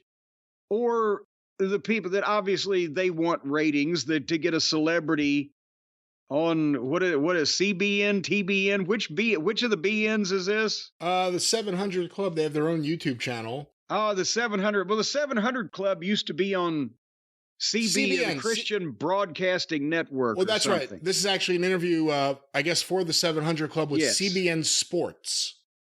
CBN has a sports section. That's what it says here, CBN Sports. Hey, all this shit comes from the Charlotte, North Carolina, and Virginia area. All of the Falwell shit and the Jim and Tammy shit, it's been that way for years. I had to suffer through a lot of this shit. But anyway. Because you grew up a wrestling fan, and of course you ended up working in the wrestling business and really understanding how everything clicked, can you spot the work with all these people, these evangelists, right away? And is it hard for you to understand how other people don't? No, it has nothing to do with the wrestling business. With me, that I've never equated. I mean, I know that some evangelists, superstar Billy Graham, have become wrestlers, but and there is a crossover in the audience and in the participants, but I never equated anything I learned in wrestling with being able to think, what the fuck are these people talking about? Because it's goddamn preposterous on the face of it. When I was in Sunday school, when I was 6 years old, I would ask Mama, how do these people live to be 900 years old and fucking Coco's 80 and you say she's not doing well? Well, back in those days, it was different. That's the only answer could ever be given.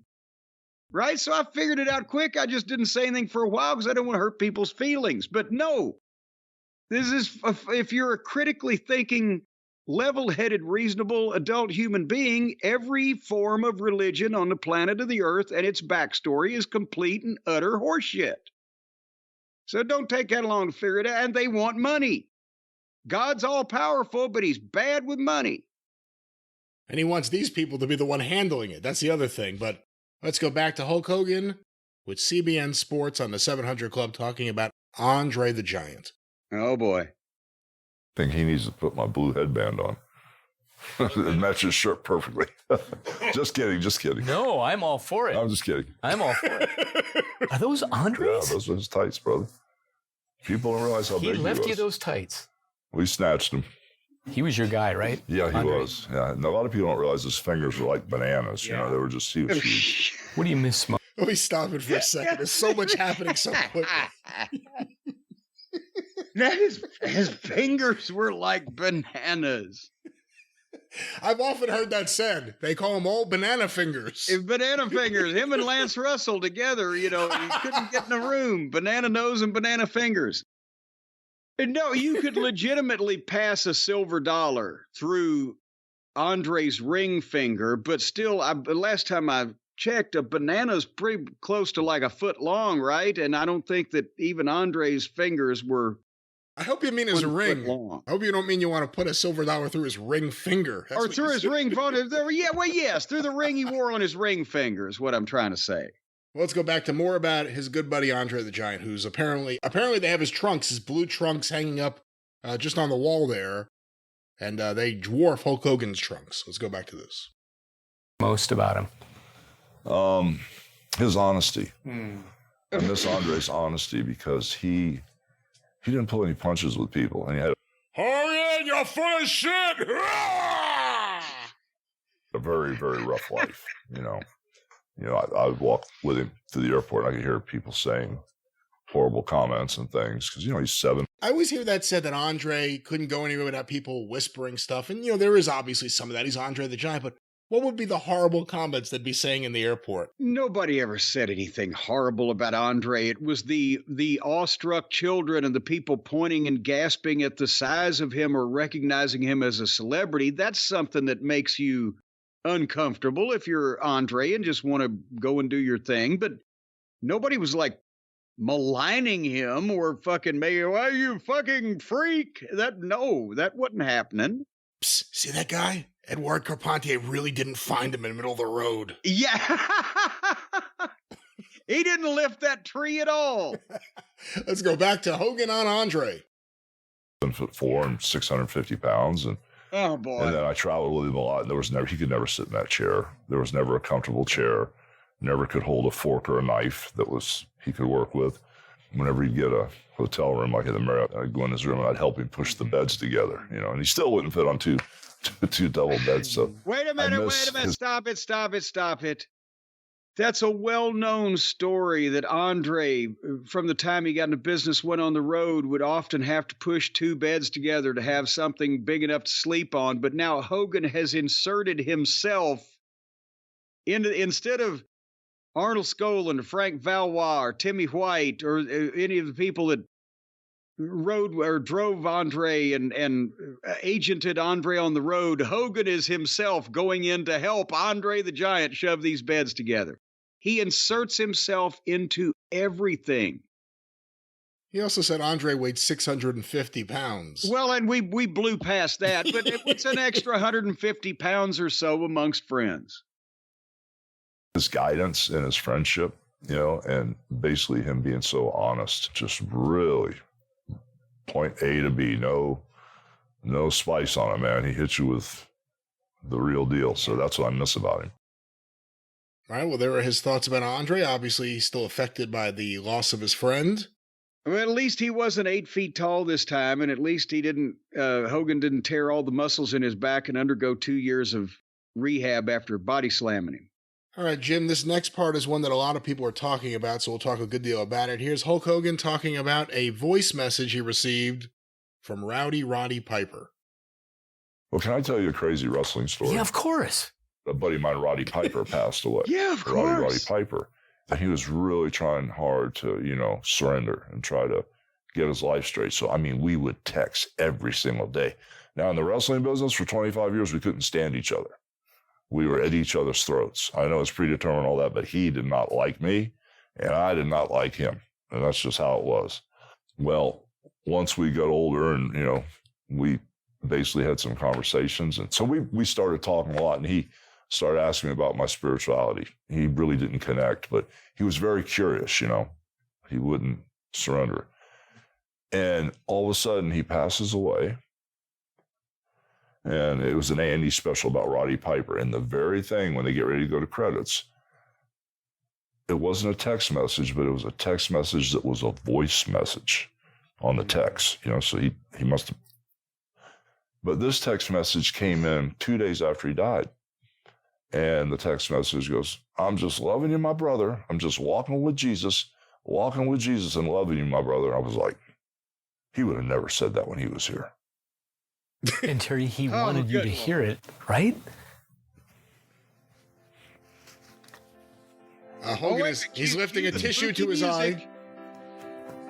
He's lifting a tissue to his eye. He's crying. Yeah, because he would have never said that when he was here. So it's amazing how things work, so. Well, let's take a break there. All right. And I've heard, because on that special, they played a voicemail message, and it was Roddy Piper's voice. And I can believe that if he had been talking, have you heard it? I have the audio of that right here. Okay, well, hold on. Here's my take is that at some point he had talked to Hulk Hogan, and maybe Hulk Hogan brought up the religion business. I don't know where Roddy stood on that at that point in time, but I can see Roddy leaving him a voicemail. So I'm just walking with Jesus, brother, if that's what they talked about the last time that they had spoken to each other.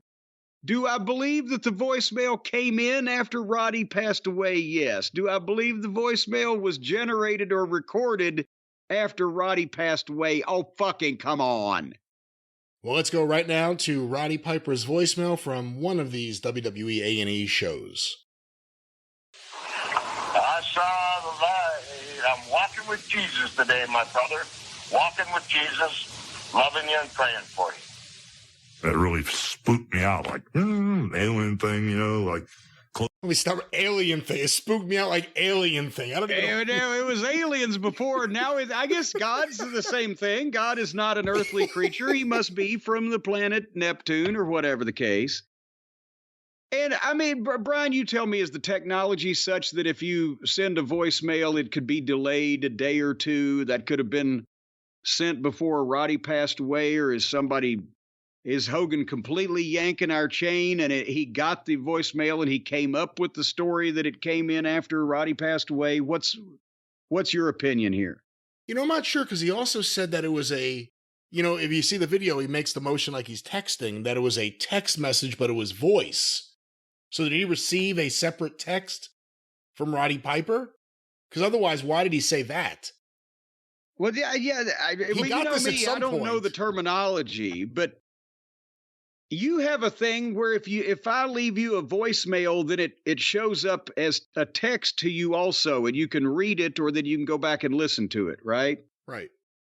So maybe this was the thing where he left, because that sounded like Roddy.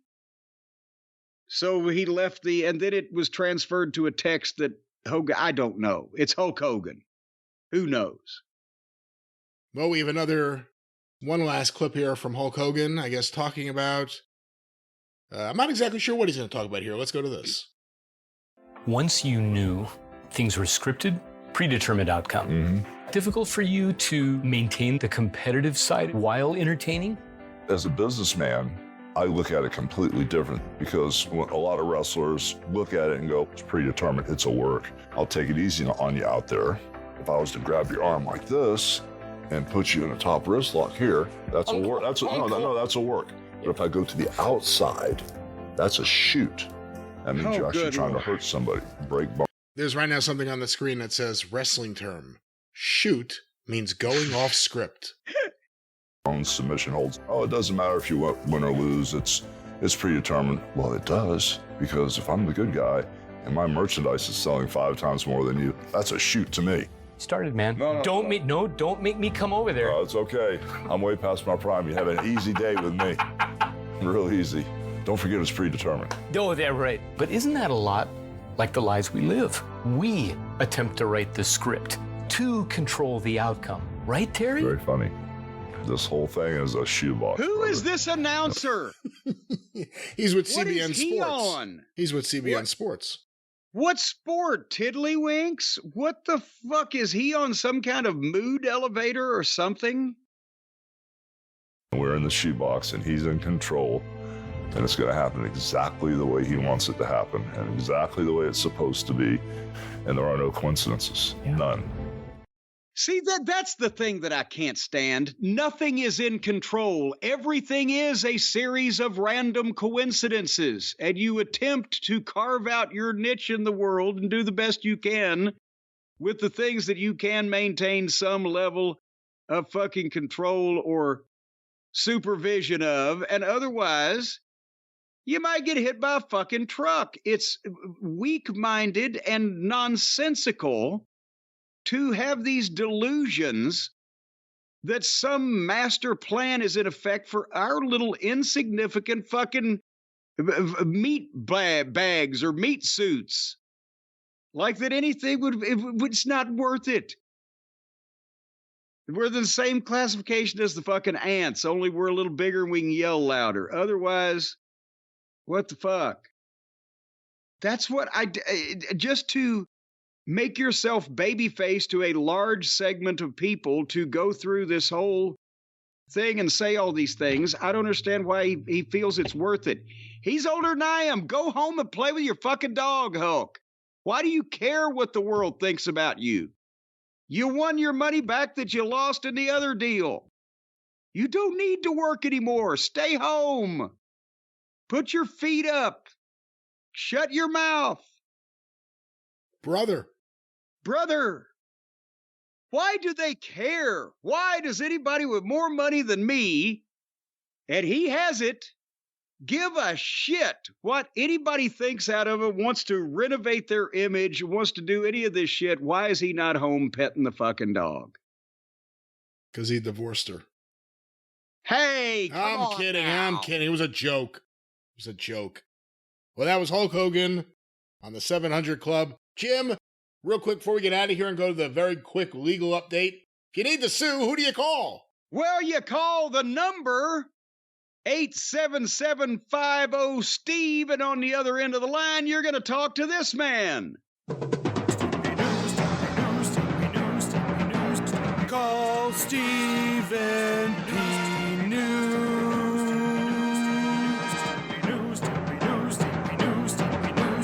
If you need to sue.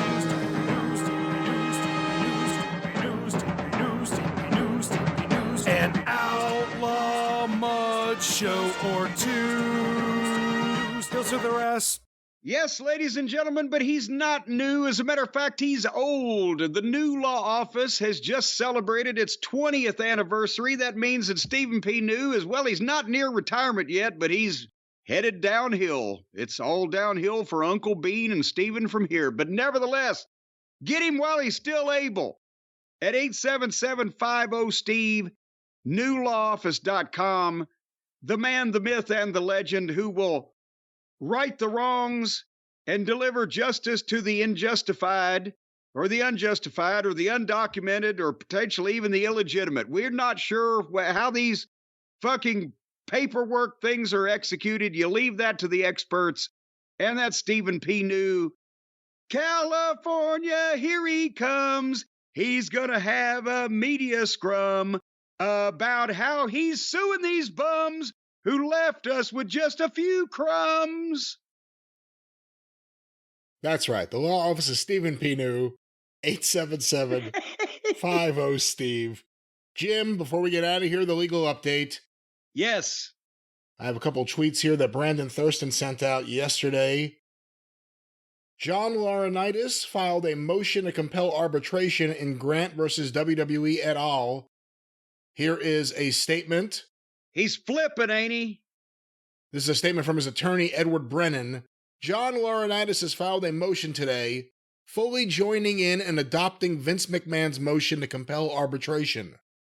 Mr. Laurinaitis corroborates Mr. McMahon in publicly declaring that Ms. Grant's allegations of sexual abuse and coercion in her complaint are completely unfounded. My client will fight these false allegations together with Mr. McMahon in the proper forum, arbitration. And as Brandon Thurston pointed out here, before today, Brennan had asserted in multiple public comments that Laurinaitis was a victim, like Grant. So what do you think of this? What appears to be what people are calling John Laurinaitis flipping again. You can't have your Kate and Edith too. You rascal, you yodelady who. He's talking out of both sides of his neck, as Hacksaw Butch Reed might say. Because first he said, well, through his attorney, Walter Brennan, he said, I'm a victim. He's a victim, just like Ms. Grant. We're a victim. Look at the complaint, the control of employment, everything. It's all the same for poor old John Laurinaitis as it is for Janelle Grant. They're a victim of this evil man. Couple months later, it's my client wholeheartedly agrees with Vince McMahon, and this is all a bunch of bullshit. How can both of these things be emanating from the same? Now, remember, we've said the attorney, and I don't want to slander an attorney by any means, so I'm not saying that I know any of this for a fact. I'm just saying a lot of people saying it. That the attorney that Laurinaitis is using, if this is the same one he first had, he wasn't very popular with some of his clients. They didn't have a lot of good things to say about him in the way of his lawyering work. And there was a lot of stuff online that people were somewhat not satisfied with the results they got from this guy being their lawyer. The interested party, the discerning intellectual thinker can search this out on the internet for themselves. We're not leading them in any direction. But if the guy's a fucking ambulance chasing moron, then maybe did they blurt out something that they shouldn't have said first and now they're trying to clean it up? Or is this whole thing because if it goes to arbitration like Vince wants it to, then this won't be out in public and it won't be at a trial and poor old Johnny Ace won't be able to have to testify to all the things that he was forced to do or forced other people to do or some combination thereof. How can both these things be stated by the same person in this matter, Brian? I don't know. I mean, Vince has a lot of cash. Well, but I'm saying, how can both these things possibly be true and be applicable? How is this not a 180-degree revolution from what the guy previously said? And then does this ruin the credibility of John Laurinaitis or his attorney to say anything that anybody's going to take seriously? Because they're already contradicting themselves and nobody's under oath yet. I think they're riding the wave. Whatever they think the move is that will best help him, that's what they're going to do. And at first it was Vince is fucked. Let's make sure we say he's a victim too. Now, Vince trying to get arbitration. They may think this could happen. They want to get in on that. Who knows how much John Laurinaitis' family knows about all this? They'll know a whole lot more if there's a jury trial. So I can understand why he would suddenly go along with this, and we don't know what communication, if any, there's been between McMahon's team and John Laurinaitis' team. Well, then wouldn't you fire the lawyer that said the shit? Well, he's a goddamn victim. All this shit really happened. We're in the same position as Ms. Grant here. After you've said that, if you want to tell this story now, wouldn't you can the fucking lawyer that thought it'd be a good idea to fucking lead with that?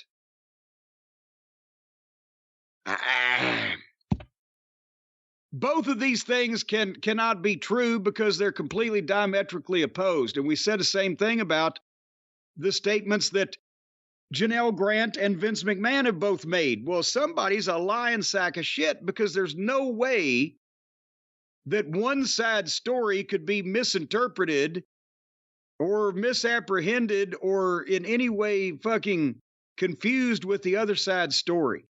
They're so far apart. So I think we need to get Judge Wapner in here, go to the People's Court, put this on television, court TV, crime TV, poop TV. I think the public should be allowed to decide for themselves. That would be the best thing for us to ever review, would be a televised Vince McMahon trial. Oh, put him under oath and just sit back and watch it would be the performance of a lifetime if he was 20 years younger, but now I don't know what might happen.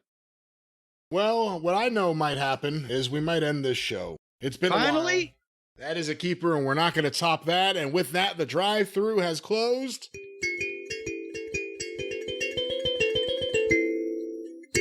I should have used a pentatonic. Well, send in your songs. You should have used a gin and tonic. Send in your songs, CornyDriveThru@gmail.com. We're going to try to get back to questions at some point. So I can't talk. We're going to try to get back to questions, but I could yell here on the show soon. Jim Cornette's Drive Thru, of course. You're so hostile. Experience whenever it returns in a few days. And let's wrap things up. We're on Twitter. You know where to find the show, YouTube with Travis. We're everywhere. Hey, you can't escape us at this point. People won't stop talking about us. That's right. And you can hear more on the experience in a few days. For Jim Cornette, I'm the great Brian Last. Tally ho!